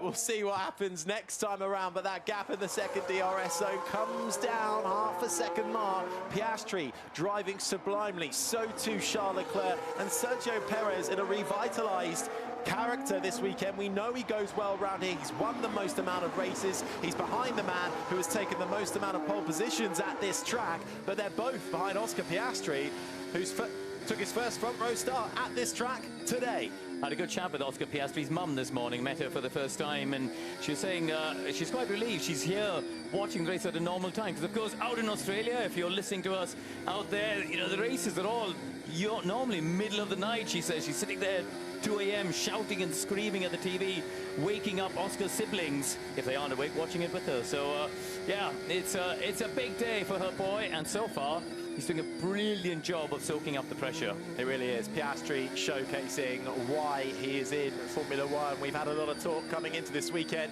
about Piastri perhaps having to play second fiddle to Lando Norris. That is the problem when you have 2 top drivers in the same team. But right now, Piastri is showcasing his stuff when Norris is down.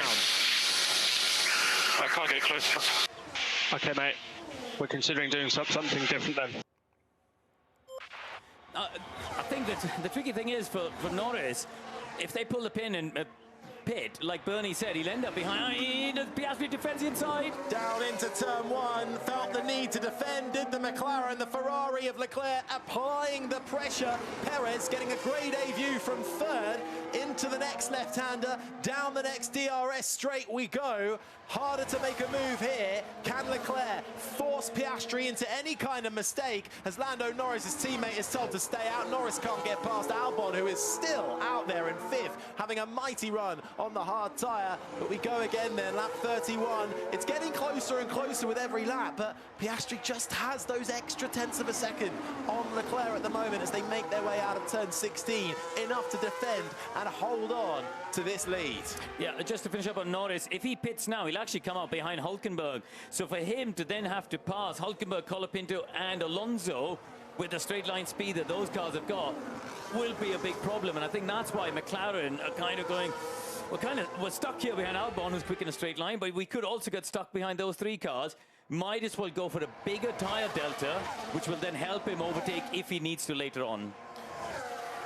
The battle for the lead. Piastri, Leclerc, then comes Perez, who has now actually detached slightly. Sainz is in no man's land. Then comes Albon. Norris still keeping ahead of Verstappen. You know what? George Russell is joining that battle as well in the Mercedes, down in 8th. So they are close on track. Lots of close battles out on track. Keep it nice and tidy. This is good fighting. Stating the obvious there, but it is brilliant. This is a brilliant, enthralling battle for the lead of this Grand Prix. And once again, Charles Leclerc has got DRS, but once again, Oscar Piastri's just got the crucial 3 or 4 car lengths he needs as they head into turn 1. Checo Perez, though, he's there. He's not out of this, Harry. He's only 1.1 seconds behind. I wonder if Perez in case something goes wrong. I wonder if he's just dropped back slightly, though, to maybe preserve his tyres, because we know there is dirty air still coming off the back of these cars. The longer you race like this, well, the further damage it's doing to your tyres. Here we go, then. Is this Lando Norris and Max Verstappen going side by side? No, it's not. It's Verstappen and George Russell going side by side because Alex Albon has come into the pits. That's freed up these cars. Norris just making his way through the picture. Then comes Verstappen, then comes Russell. Ted. Yeah, and celebrations for Lando Norris, Max Verstappen and George Russell. All their friend, Alex Albon, as you say, has just come in. I think they might even be sharing the same private jet on the way home, Harry, actually. They're mates, but they've lost so much lap time behind their mate, Alex Albon. Of course, no hard feelings. Albon's doing the best for his race. Okay, mate, this is our time. Yes, this is your time. McLaren were thinking of pitting earlier, a lap earlier. You saw them out in the pit lane from your commentary box, Harry. Now is the time for Lando to put some laps together, and then it will be into the pits. Albon's done a great job. He's ended up, just outside the points at the moment, behind Hülkenberg. But he's given himself 21 laps of a tyre advantage over Colapinto, 20 laps to Alonso, 16 to Hülkenberg. That is a great opening stint from Alex Albon and the Williams. It really is, and Williams going strong. Colapinto at the moment in ninth, pitted way earlier. Back up front. It's half a second, the gap between Piastri and Leclerc. That's about what he needs coming down this long 2.2 kilometre dash towards turn 1. Lap 32 of 51 becoming lap 33. Can Leclerc close up? Piastri has to defend. Leclerc almost into the back of the McLaren. Slams on the brakes, takes the wider line. Will he do enough to get up the inside? Piastri sees him coming, defends that line. The McLaren keeping in front of the Ferrari by an absolute whisker. It's hard, but it's brilliant racing from these two. Good, clean, fair racing from both these drivers. Leclerc doesn't look down the inside of 3. And look at Perez. Perez is there, Harry, now. And I think this is the thing that Oscar's going to be smart about. Play the game. Try and back Leclerc up in the middle sector of the lap where there isn't width for 2 cars to go side by side. Try and back Leclerc up into Perez and just see if you can distract him, because Leclerc's got the hardest position, right? He wants to move forward. I'm not very good. The car is just jumping on the rear, losing contact. Yeah, there's still not a happy bunny there, Max Verstappen. But yeah, I think Piastri can just try and use Perez to try and distract Leclerc from attacking him here. Well, Sergio Perez doing a sublime job as well in third. Either way, hoping to hold on to a podium. His first podium since way back in China, as we get a look at Leclerc closing in on Piastri. Piastri took that inside line early doors to defend, That allows Leclerc to get the up and under, but didn't quite have the traction to find his front nose on the inside of the rear of Piastri, who was just able to hold on to it. And while they're battling, as you say, Karun, Perez closing right up. Has Piastri managed to force Leclerc back into the clutches of Sergio Perez? He's not going to challenge Piastri on this time around, is Charles Leclerc. He's a little bit further back, and they're all fairly evenly spaced out coming down into turn one. Not this time around. Another lap we go.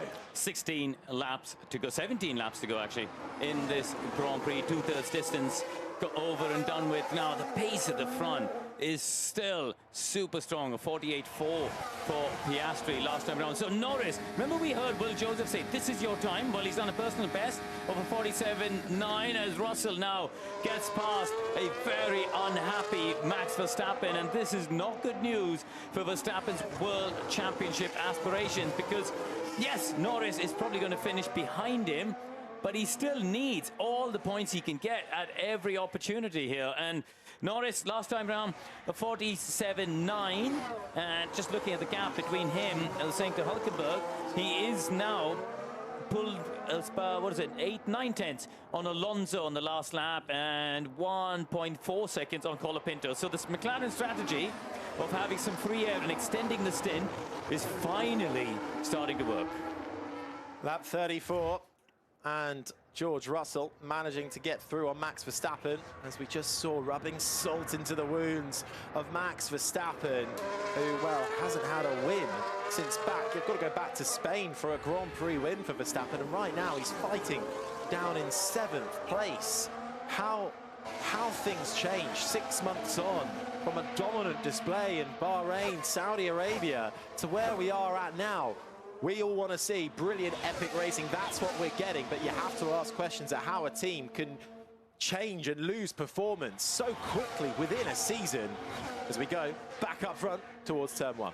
Let's ask those questions on Monday. Let's enjoy this unbelievable battle. I mean, we've been waiting for this. Leclerc's tyres look worse than yours at the rear, slightly better on front. Information from Tom Stalla there to his man, Oscar Piastri, in the car. But I say we've been waiting for this, haven't we? 3 teams fighting with a similar pace for Grand Prix victories, and we're getting it now. I think the next 8 races, or the next 7 races after today, we are going to get it as well, and it's brilliant to watch. Ted, are you enjoying it? It's a colossal fight, isn't it? Colossal fight. Karun, if I had a sofa down here in the pit lane, I would be jumping up and down on it. That's how excited I am watching this battle for the lead. Alex Albon, can I just tell you about that? He's targeting P8, and if Max Verstappen has to make another pit stop, possibly P7 in the Williams. So that opening stint, you can see him right now with his teammate and the Haas. He's thinking he's going to hoping to get past them very quickly, and it's a long distance to Max Verstappen. But if Verstappen stops again, then there could be a massive points haul for Alex Albon and Williams.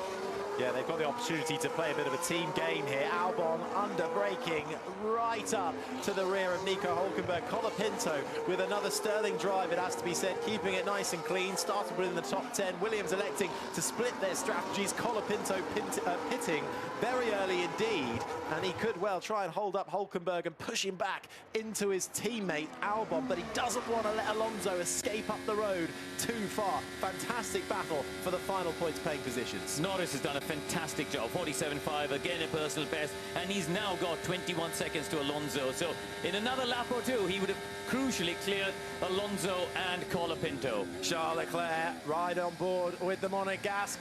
No, not close enough to go down the inside of Piastri. Little glance to the right mirror for Piastri as he then chucks it into the left-hander.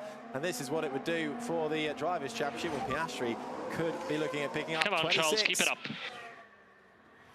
Yeah, they know they need to get ahead of him soon before they cook these tyres, and Piastri knows he's got to just keep him there, so he cooks his tyres. I mean, Piastri is on such a good run of form. In the last 6 races, he has outscored everybody in the World Championship. He's scored 110 points versus 94 for Hamilton, 91 for Norris. He's on such a good run here, but a man who's on a good run on this straight Look at the Haas, just flying past Nico Hülkenberg, going past Colapinto, up into 9th place. Yeah, not much Colapinto could do on that one. Colapinto falls down to 10th. He's now got his teammate Albon behind on much fresher and much quicker medium tyres. So I wonder if Williams might be on the radio there, and it will be an easy move for Albon to pick up 1 place as that Ferrari and its efforts to push.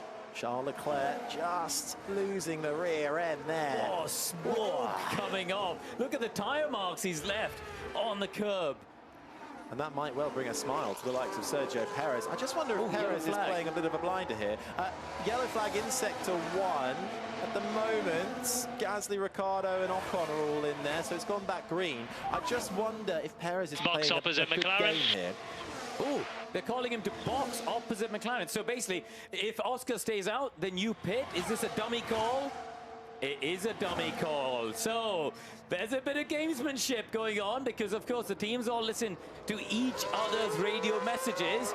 And Ferrari trying to outfox McLaren. McLaren keeping cool and not reacting so far, at least. But I like this. I like the gamesmanship happening outside the cockpit as well. Perez has dropped back now, 1.6 seconds to Leclerc.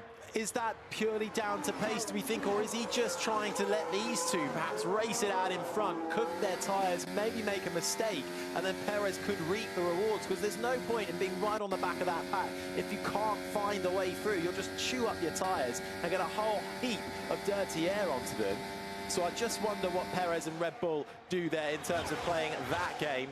Here we go then, though, down the main straight. The Williams driver, Alex Albon, trying to find a way through on the Haas. Albon currently 10th, ahead of his teammate Colapinto. It's a Williams and Haas sandwich, as Ollie Behrman is all up behind Colapinto in the battle for 11th. Albon is the Williams further up the road, fighting with Hülkenberg, and they've got Lewis Hamilton right onto the back of this trio. Yeah, the Williams have swapped positions, haven't they? We haven't seen that on the pictures, but they've swapped positions.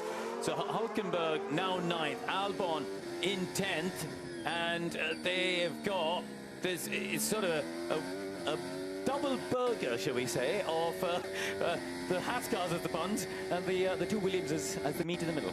You paint a lovely picture there, Karun. It is absolutely turning into a cracker of a race that so far has gone very well indeed for Oscar Piastri in the McLaren, but he is having to work hard. So too is Charles Leclerc. They've dropped Perez slightly. Whoever wins this race, it's going to be a hard-fought battle. Indeed, Carlos Sainz is now starting to slowly chase in on the back of Sergio Perez. That's the battle over 3rd and 4th. Bernie Collins. Yeah, I was just going to say that I think Norris is actually boxing this lap because he has now crucially got the gap to Alonso, which is very, very important for his race. The next thing to look out for is what if all of these people who are at the lead done 22 laps on this hard tyre, what would they do now under a safety car? And for me, I think it would be very hard not to take a safety car because coming out on fresh hard, or for Mercedes, fresh medium tyres would be very difficult to defend. Well, Norris has now come into the pits and is exiting, should come out just ahead. Of the battle will be ahead of Alonso. Then it's Albon and Hülkenberg scrapping. A change for position as Albon manages to get through on the Haas of Hülkenberg. Another sterling effort from the Williams driver who stayed out so long on the hard tyre in the first stint, coming into pit on the medium and now picking off his teammate. Then Hülkenberg finds himself now in 9th. The other Williams of Franco Colapinto managing to keep Ollie Behrman at bay, and behind them a 7-time champion lurks in the shadows in 13th. Yeah, you see at the moment, I think, you know, Albon, that 16-lap tyre advantage of a Hülkenberg's playing out. One thing to keep an eye out on is Norris and Verstappen, because Verstappen, we know, is not happy. He's been complaining on the radio, 25-lap old hard tyres. Norris has brand new mediums. Can he catch Verstappen out on track? And we see Charles Leclerc right behind Oscar Piastri, but once again, not quite there. I think we've got Ayo Komatsu on the pit wall. I think we do indeed, as we see this battle going out in front. Well, we're thinking about Plan C. What do you think? Not stupid. Plan C, maybe a two-stop there. Ayo Komatsu, you got one car in the points at the moment with Nico Hülkenberg. Ollie fighting hard with the other Williams. How is it going for you? Yeah, it's a touch and go. Yeah, we are trying to get to the end with this hard tire. Colapinto's struggling a little bit, so hopefully Ollie can take Colapinto and then see what Nico can do towards the end. It seems to be going fairly well so far. Best pace to the end in order to catch Verstappen. So Norris then being told on the radio more feedback. But Ollie Behrman, will you be a bit frustrated, Io, by the fact he's fallen back to 12th, or has it been a solid race for him so far? I think from his side it's been a solid race. There's a bit of a, let's say, a misunderstanding between the team side and his side on the initial pace of the race. That's why he was a bit frustrated. But I think he's driving well. Okay, thank you, Aya. We'll check in with you a little later. Thank you so much for your time during the race and across the weekend. Aya Komatsu, team principal of the Haas team. One Haas running in the points at the moment, Nico Hülkenberg, and the other in 12th. Could Behrman try and pick off Franco Colapinto in the Williams? A nice little F2 turned F1 driver mid-season battle going on there. You know, I was saying we need to watch Norris catching Verstappen. He's already taken a second out of him. So 12 laps to go. 13.7 seconds between the McLaren man and the World Championship leader, Max Verstappen, as once again we look on the rear wing of Oscar Piastri's car.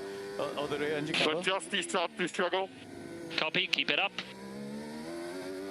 The quality of driving from both of these drivers at the front of the field has been exemplary, really. You know, we're not seeing lockups, we're seeing fair, clean racing. The defense has been clean. None of these late maneuvers under braking. It is a really, really top quality drive from, frankly, all of these top three drivers, but particularly, I think, Piastri and Leclerc. Yeah, and just to pick up on that from what Corinne's saying, the gamesmanship that's going on across Ferrari and McLaren on the pit wall is quite intense. Leclerc was originally told boxed overtake on Piastri, then told stay out, then they're talking about plan C, all to try and get McLaren sweating into a two-stop might be possible, but looking at the lap times, I think if either of them box now, it would be a real struggle to catch up again, so they're all holding their nerve in the pit wall, hoping that the other doesn't go for the undertaking. And Lando, imagine Andrea on your shoulder saying 0 wheel spin every exit.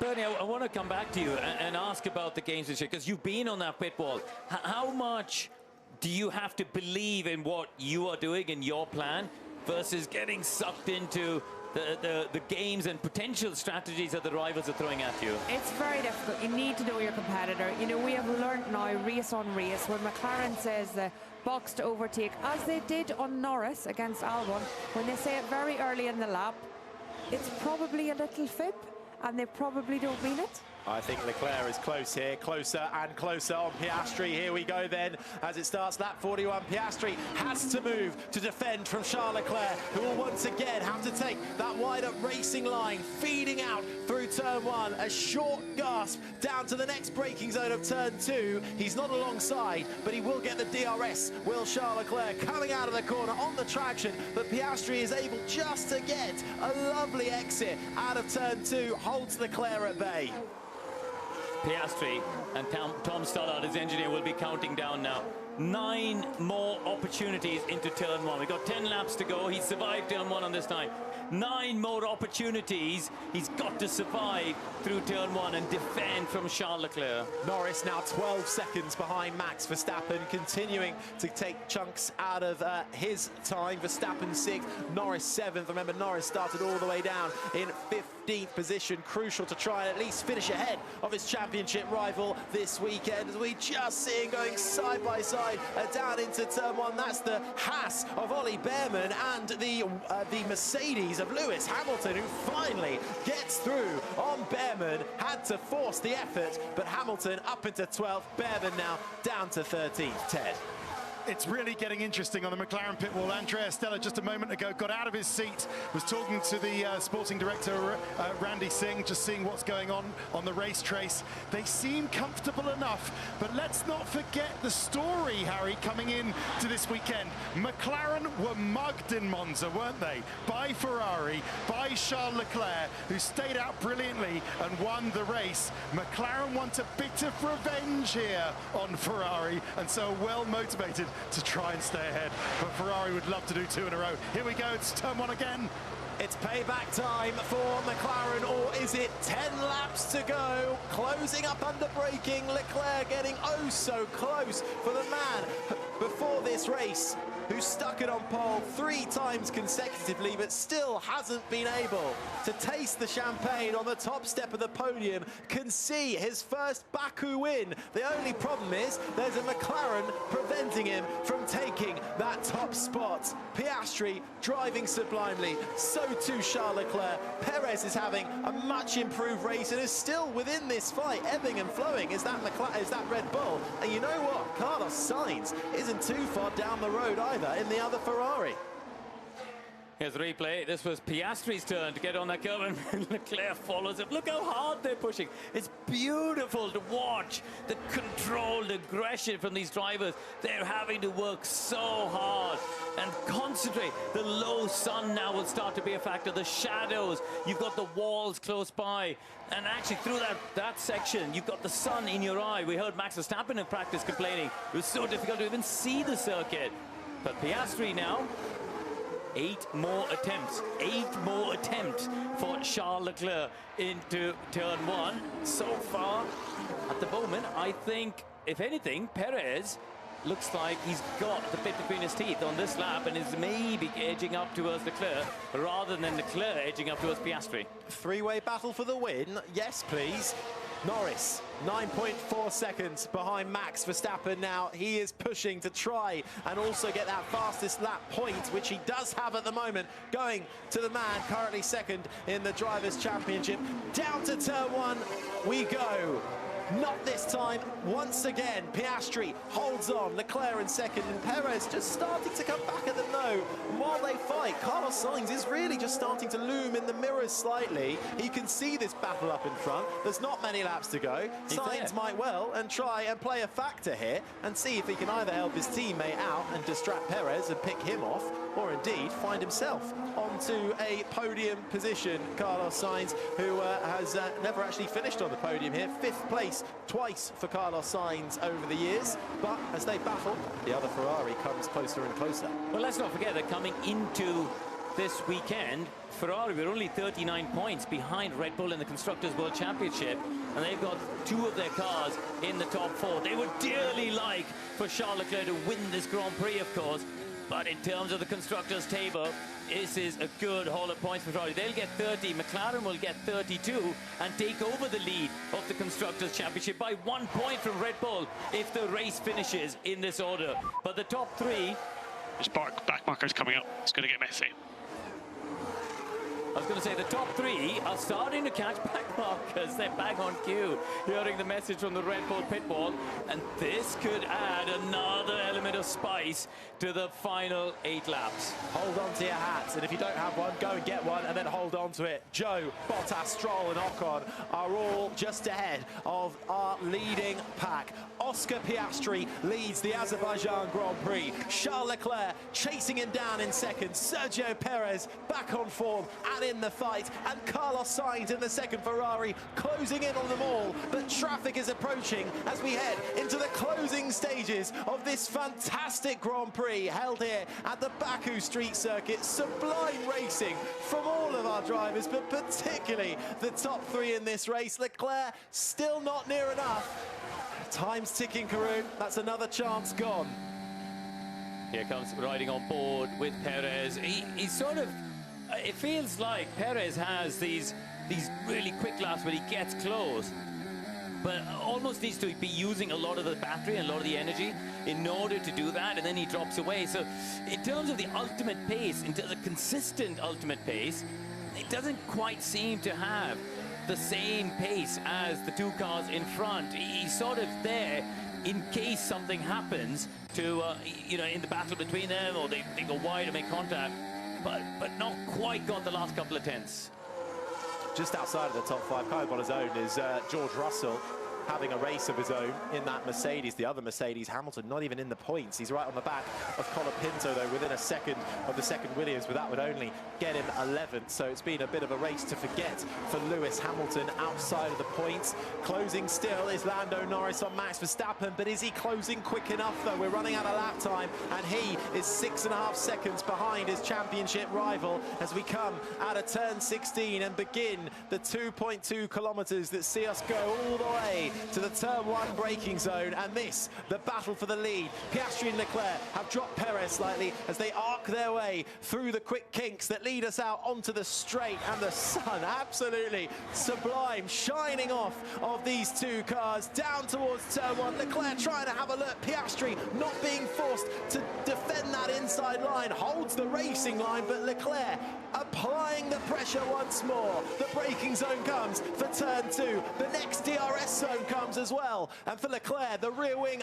flies open again, but he's half a second back. And this is what he's saying. Brian Bozzi on the Ferrari pit wall, giving his man all the encouragement he can. This is super close. Leclerc, I think Leclerc's decided now in the last 6 laps it's time to use up all the grip. Any of the credit you've got in those 4 black round spinning things, you've got to use them up. You don't want to finish this race thinking you've got any grip left. Here comes Lando Norris. Look at the graphic at the bottom of the screen. They reckon in 4 laps he'll catch him, which means we could have a last lap battle between Norris and Verstappen for 6th place. Good recovery drive from Lando Norris, having to put behind the disappointment of qualifying yesterday. And lucky for him, Max Verstappen not having a race that can see him bag a whole haul of points with a win or a podium. And you can see him there just in the distance. Verstappen goes through, then comes this man, Lando Norris. Can he keep that speed up and close up?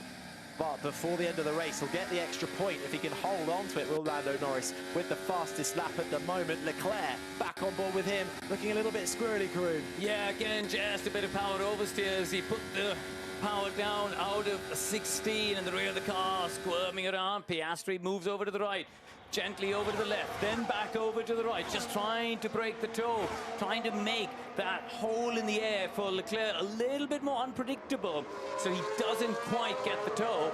And on that lap, it worked pretty well. Sainz has closed up to the back of Perez. 1.5 seconds now, that gap, as Perez falls back once again from our leading duo.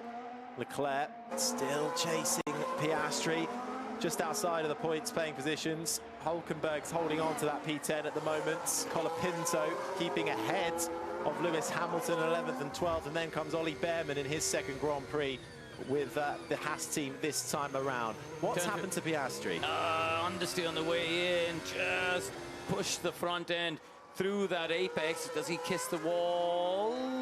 Just does on the way out, but he'll get away with that. He should get away with that. Just a light as a touch. How stressed. I'd love to see what is going on in that man's brain right now. He's hoping his man holds on, but I'd love to see what his heart rate is. That's what I'd like to see. Hey, look who's in 4th place and only 1.3 now behind Perez. This is going to become a 4-way battle for the podium, for the win. Welcome to the party, Carlos Sainz. A 4-way battle for the win. We've been enjoying 2 ways, then 3 ways. Why not make it 1 more? Sainz, they're just a little bit off, but he is right there closing in to the back of the Red Bull. Piastri, though, has the advantage of them all. He is the leading car, but he will be giving Leclerc, Perez and Sainz all that effect, not only of the toe, they'll then get the DRS as another lap goes by and we gear up for the main overtaking zone on this race once they make their way and it straightens out on that long start-finish straight. Piastri has the advantage. Leclerc wasn't close enough out of turn 16. Perez closer to Leclerc than Leclerc is to Piastri. 5 laps to go and Carlos Sainz right there with them as well. What a race. What a race. You cannot take your eyes off this television for the next 10 minutes because it is going to be super tight, isn't it? And Norris now 3.3 behind Verstappen. There's so much going on as we look down from the helicopter, going past the buildings, going past the gardens, the fountains, but they don't care about that. They're just looking at the ribbon of asphalt in front. Tunnel vision for the drivers.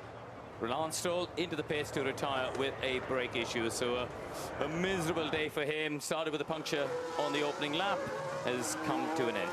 Yeah, shame for Stroll, hasn't visited the points since Hungary, and that streak continues on out of the race, along with Yuki Tsunoda. Those two came together on lap 1, and now both out of this race. 18 cars started on the grid. We had 2 from the pit lane. Right now, we only have 18 running, and this probably one of the most fantastic battles for the lead in recent history. Piastri's done a very good job here on this lap. He's finally, on this lap, appears to have broken Leclerc's DRS, 1.5 seconds, and Leclerc has got Perez within DRS behind him. So this is a very, very strong lap from Oscar Piastri, a key lap. Can it be a crucial lap that breaks the challenge of Charles Leclerc? Because Sergio Perez just half a second, 6/10 now as they come towards the DRS, and Carlos Sainz will have DRS on the Red Bull. Has Piastri left enough in the tank to give himself a little bit of wiggle room? Leclerc will now have to look in his mirrors. Sergio Perez right behind him, Carlos Sainz as well. It's Ferrari, Red Bull and Ferrari battling it out down into turn 1. Perez just shows his nose slightly. Leclerc doesn't respond to it, holds on, but gets oh so close on Leclerc's tyres, screaming enough as he tries to hold on for not only the win of this race, if he can close back up to Piastri, but a podium too. Oh, he's hit the cliff. He's hit the cliff, and here comes Checo Perez round the outside. Piastri's checked out. 2 seconds now, the gap. He's got back markers in front of him. There are 3 cars in front. But the pressure is ramped up on Charles Leclerc, who's hit the cliff on the rear tyres. That was always the risk when you do such a long stint, 31 laps for Charles Leclerc in the dirty air for most of it behind the McLaren. Perez can smell second place here, but he's got the other Ferrari of Carlos Sainz behind him as well. Could Ferrari try and do something here if Leclerc is struggling? Will they allow Sainz to try, or will they try and back up Perez into Sainz? They're running out of laps, they're running out of time.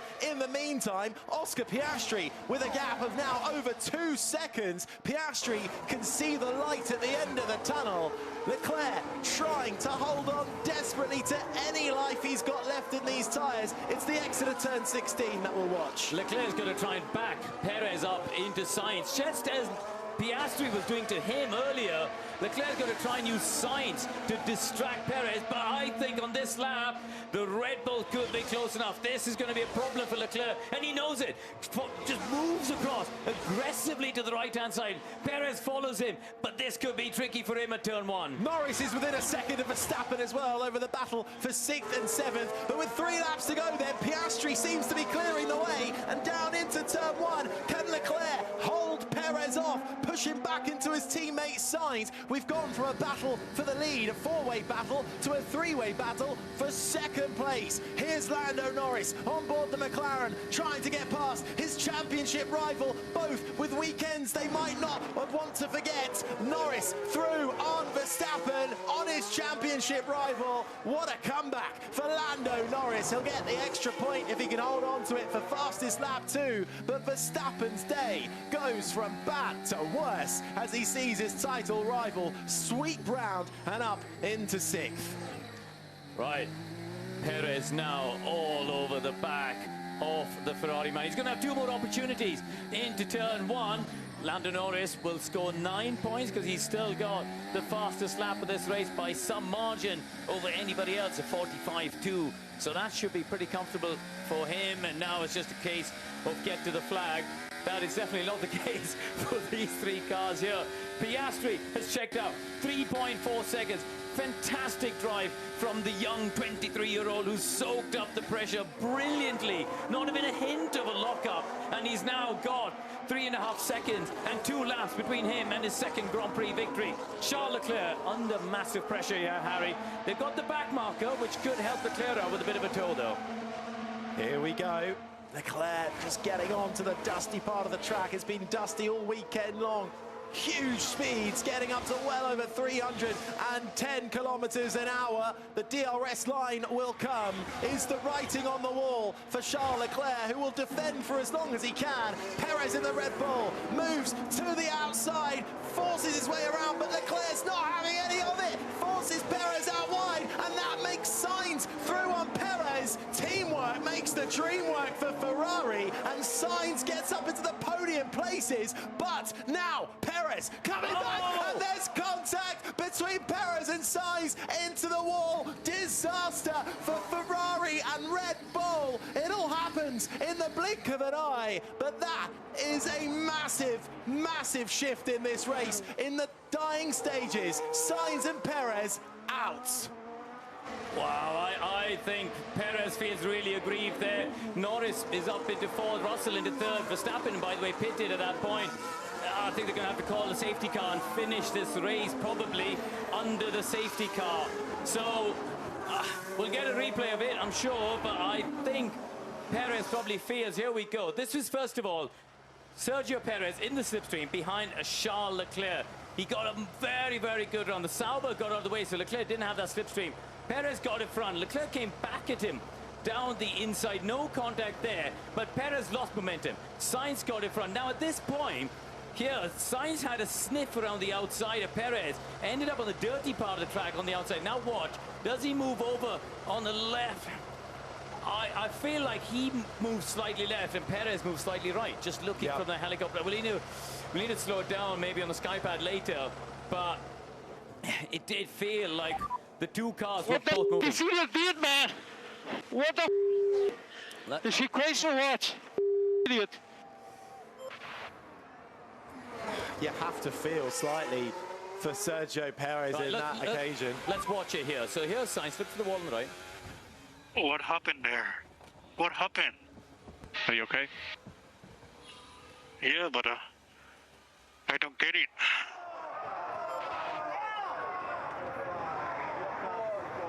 And that is not how you wanted to end a race. The virtual safety car has been deployed. The medical car also on their way, as we see Sainz very carefully getting out of his car. But this race will end under virtual safety cars. We're on the final. We're on lap 51 off 51.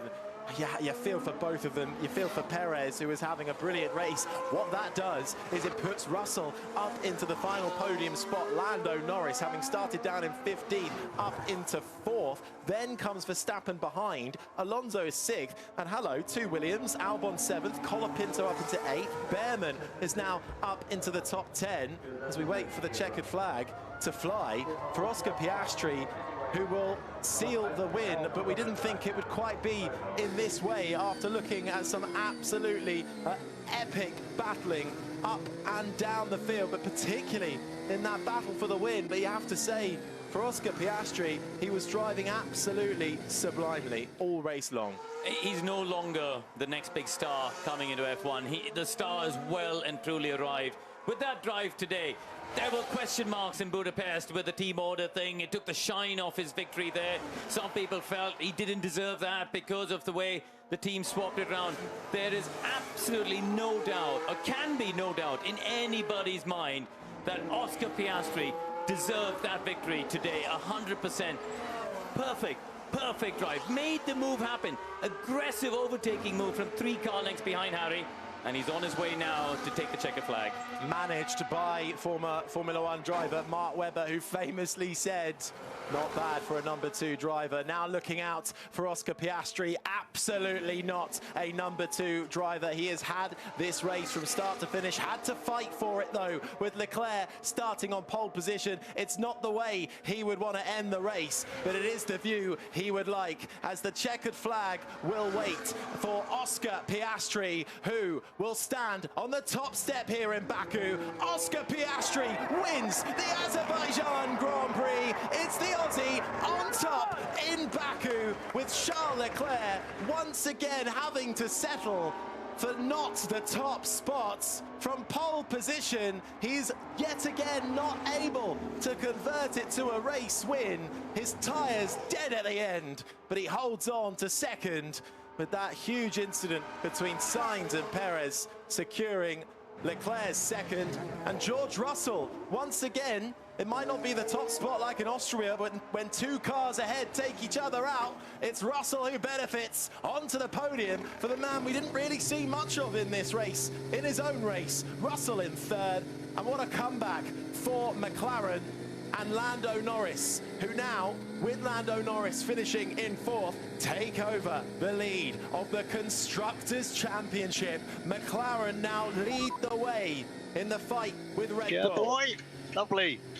Lovely job, Oscar. Great afternoon. Fantastic. Yes. Well done, everybody. That was probably the most stressful afternoon of my life. So, well done. Yeah, that was a big move. So, thank you very much for the car. What a day that was. Thanks, everyone. Thank you. Thank you. Thank you. He really doesn't sound stressed, does he? I mean, it's quite extraordinary. It's that Aussie accent, isn't it? I just think he's so calm. I mean, it's just, you know, I've heard Mark sounding stressed. I've heard, you know, Daniel sounding stressed. He's just metronomic in the way he drove that race. Just cool, calm, and collected. Yeah, I mean, you know, there's so many times into turn 1 where it could have been easy to lock up and go wide into the runoff area or touch the barrier on the outside. He kissed the barrier on the exit of 15. But at no stage did he actually look like he was going to lose the lead to Leclerc, which was amazing. P2, not what we wanted, but some good points. Thank you. Yeah, careful not on what debris. we wanted, and obviously very unlucky in the last laps with Carlos. We were struggling so much more with the car, we were struggling so much more with the car on hards.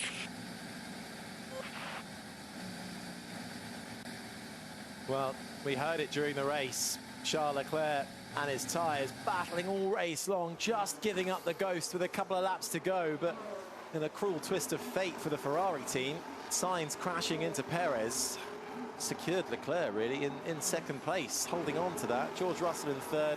And what about a little bit further down the order, Alonso in 6th, and Franco Colapinto. A round of applause for the Argentine driver. George's second part of the race, really rail-driven. There's so much to learn here. Yeah, thanks, Toto. Tyres. Yep. Tyres. That is the name of the game in Formula One sometimes. In particular this race, which, well, I said right at the start, Karun, we didn't really know what was going to happen. I don't think anybody knew what was going to happen, but that was an absolute treat from start to finish. It really was. And you are driver of the day as well. Thank you. I don't know what the thank you in Azerbaijani is, but I'm not even going to attempt it. Thank you. Well done, Baku. Well done, Oscar Piastri, who peels into that P1 spot. A second career win for Piastri. Fantastic work. You can't imagine what it would have been like in that cockpit in those last 10 laps, fighting so hard with Leclerc and Sergio Perez. Carlos Sainz joining the party as well. Williams get their best result of the season too, with Albon P7 and Colapinto P8. That's worth a mention too. But at the top of the pile is this man, Oscar Piastri, who immediately straight over to the team to celebrate. McLaren, who have made their mistakes so far this season on and off the track, as have their rivals Ferrari, Mercedes and Red Bull. And this, perhaps payback for Monza, for McLaren. Piastri, the cat with the cream, and Charles Leclerc looking slightly dejected there. He did hold on to second place. It was a tough old race, 51 laps to the bitter end of flat-out racing, just the VSC on the final lap. And George Russell with a surprise podium, really, in the end. Yeah, but I can see what Toto is saying there, because actually Russell was, you know, he's 15 seconds behind on the first stint, and in the second stint he was still 16 seconds behind before the VSC was called. So whatever Mercedes issues are on the medium tyre on that first stint, that was where the problem was. In the second part of the race, the car was there, and yeah, they've got to get on top of that. They certainly do, but the biggest smiles will be going to McLaren, because a very good comeback drive from Lando Norris. Yes, it wasn't going to be 4th on the road. He would have been 2 spots down at least, but he does finish ahead of Verstappen. It's still not enough points over Verstappen that he needs per weekend till the end of the season. But certainly, it's a big haul of points. And for Verstappen, well, questions continue over Red Bull and their car. Could Perez have been on the podium? You do feel for the Mexican. Indeed, that incident involving Perez and Sainz right at the end will be investigated after the race.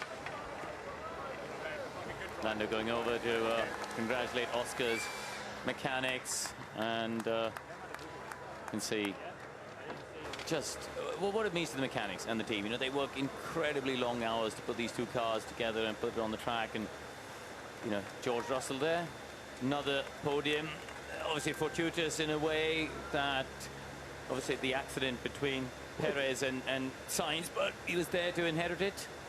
Bit like in Russia, Austria, wasn't it? Yeah. Well, it doesn't matter how you get it, does it? But if you're there to inherit, then that's half the job done. And for Russell, well, a nice step onto the podium, because he, well, since he was disqualified in Belgium, hasn't actually been on the podium since he won the race he did inherit the win at in Austria. But we'll hear their stories of the race in just a few moments' time. Also, just squeezing into the points, Oliver Behrman as well, finishing ahead of Nico Hülkenberg too. So a nice point for Behrman. Let's have a listen in here.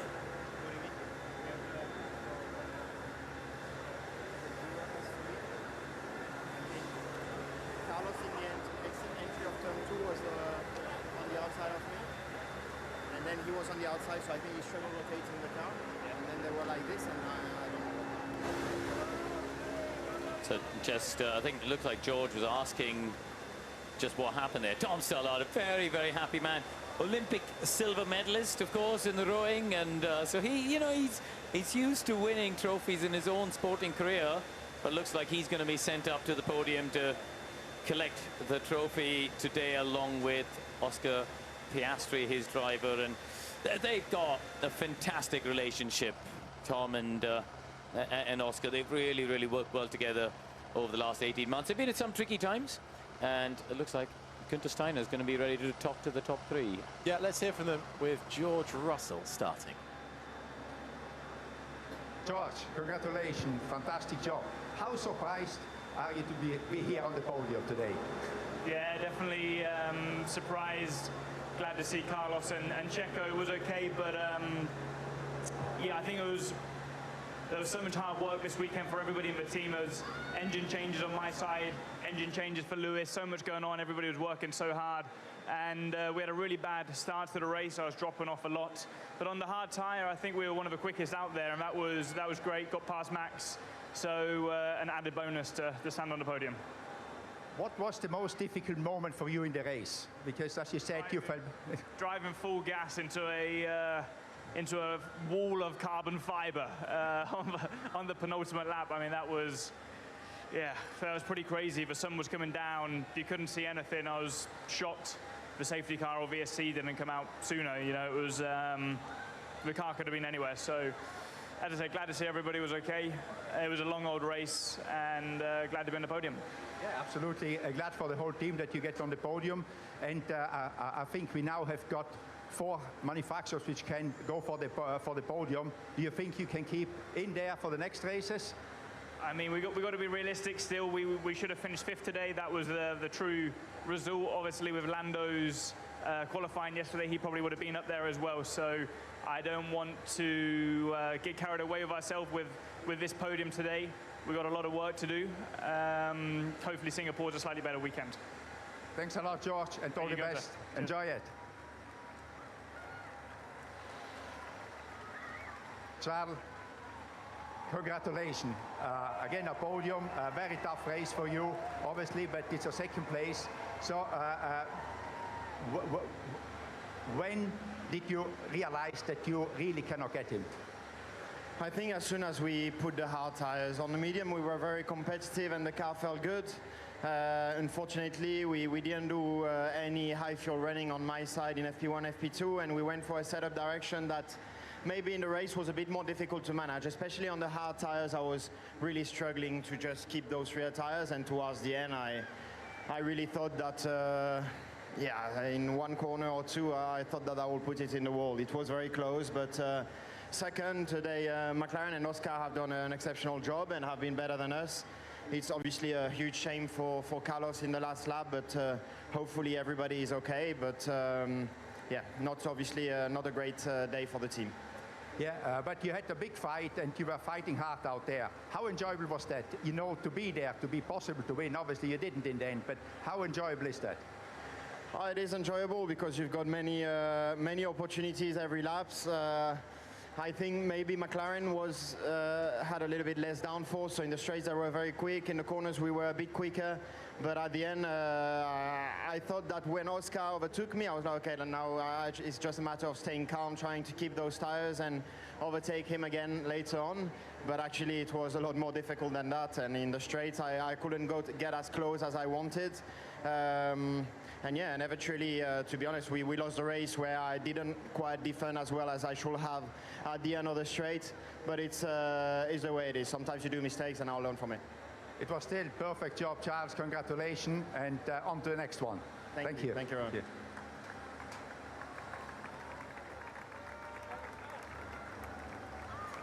Congratulations, Oscar. Fantastic race. I always have to think that it's only your second season, very mature race. Tell me a little bit more about it. How did you overtake Charles? You know, how you controlled the race? I mean, you did it all yourself. There was no luck involved. You did a fantastic job. Explain it to us, please. Yeah, I mean, I tried at the start of the race to get in front, but once I dropped out of DRS, I just didn't have the pace. And after the stop, I saw that we were pretty close again, and I felt like we had a little bit of extra grip, and I had to go for it because I knew that if I didn't get past, didn't get past at the start of the stint, I was never going to get past. So went for a pretty big lunge, but managed to pull it up, and then hung on for dear life for the next 35 laps. So yeah, the last couple of laps once he dropped out of DRS were a little bit more relaxing, but there's no such thing as a relaxing lap around here. So it was hard work, but no, I think that definitely goes down as one of my better races of my career. It was a very good race, Oscar. And how does it feel to bring McLaren back in the lead of a world championship? It must be a great feeling being part of such a team, you know, long time not in this position. How do you feel? You're very young, and for you, tell us the feeling. Yeah, I think considering where we started when I joined the team last year, you know, we were literally last, and now we are leading the World Championship. So it's a full credit to the team for the turnaround we've managed to have in my 18 months here. You know, firstly in terms of improving the car, but helping me improve as well. You know, results like this definitely weren't possible 12 months ago for myself. So it's a massive team effort, and yeah, excited to see what the future holds.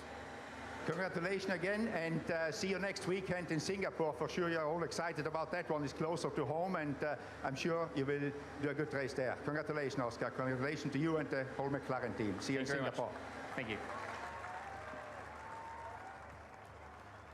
Well, he worked hard for that one, and well, if the championship started 7 races ago, Oscar Piastri would be leading the way. Top scorer over the last 7 races, Piastri, and as Gunther Steiner said there, hard to believe he's only in his 2nd season of Formula One, catapulted up through the junior series ranks, snatched away from Alpine by McLaren, and that faith being restored almost week in, week out by Oscar Piastri. It was worth the fight, wasn't he, to get him out of Alpine, and his team is physio Kim, and there's his, you know, the mechanics. Just see the joy on their faces. He's a very popular character in the team. You know, he's only been there, as I said, 18 months, or maybe now, nearly a bit more, 1 year and 3/4 now, but very, very popular within the team, and today is going to help that enormously. It certainly is. Well, Piastri then doing his bit, along with Lando Norris then, who recovered to 4th. So now that does put McLaren in the lead of the Constructors' Championship by 20 points.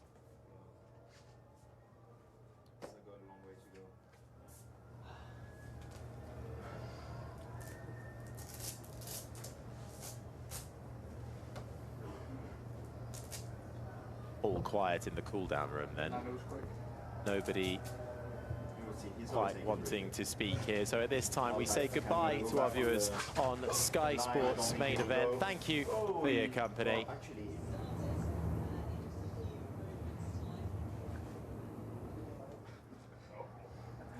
much when I hit the brakes, I was like, there's a 50-50 chance whether I make this corner or not.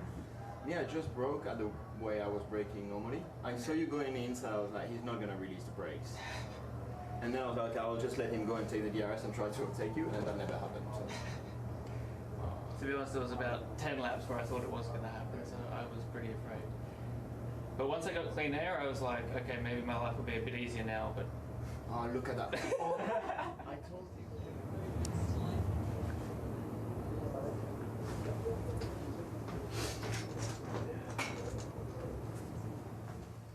Maybe there's one lap where I really thought I was putting it in the wall again in 50.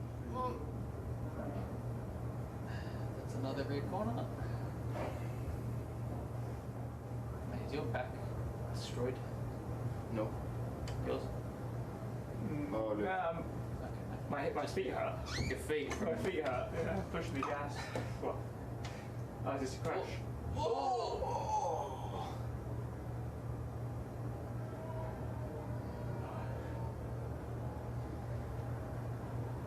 So they've not been great friends this weekend. That's the third, I think that's the third time that nearly, well, they finally finished the job. Well, I mean, Piastri's actually not wrong. They haven't been great friends over the course of this weekend. They have Perez and Sainz. They've been called to the stewards a fair few times for impeding one another in various sessions, and that is how they end the Grand Prix. But the reaction there from all three, that was a big shunt at the end. Yeah. I think the scariest accidents are when you don't expect it, and certainly in the middle of the straight. No, Carlos certainly didn't sound like he expected the contact there. Perez pretty angry, and yeah, we need to have a look at that on slow-mo. I'm sure we'll wander down the sky card later on and have a look. George Russell on the podium. Absolutely, we get the podium ceremonies underway. 4 consecutive pole positions, but still unable to convert it to a win. Charles Leclerc stands second on the podium, but what a race, what a result for this man, who now, with his teammate Lando Norris, puts McLaren in the top spot for the Constructors' Championship as we hear the Australian national anthem.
The Australian national anthem raining out for the winner of the Azerbaijan Grand Prix. That is for Oscar Piastri, the winning constructor from the United Kingdom. McLaren, who take the top spot in the Constructors' Championship. Mohammed bin Sulayem handing over the winning medal to. But I reckon they'll be a little bit exhausted after that, Prix. Mentally, I think the mental strain of that race. Oscar was saying his back was hurting there. There's Tom Sellard on the team, also representing the team up on the podium. He looks sharp, isn't he? Yeah, you know, he's it's a big part of that winning story. I say it's just gone 11 o'clock, or coming up to 11 o'clock in Melbourne. They'll be celebrating with a few beers tonight, I imagine, out there. Partying long into the evening. The win not meant to be yet for Charles Leclerc around the streets of Baku. He's so good around here. He had such a good opening stint, but ultimately the tyres called life. And George Russell with a plucky podium right at the very end, making hay while Perez inside.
Still a VSC.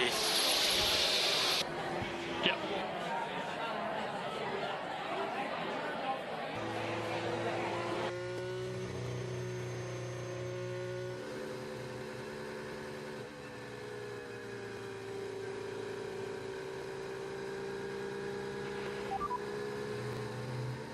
Max is overtaking everyone. It's still a VSC, right? So I don't know if it matters or not, but still a VSC. Yep, noted.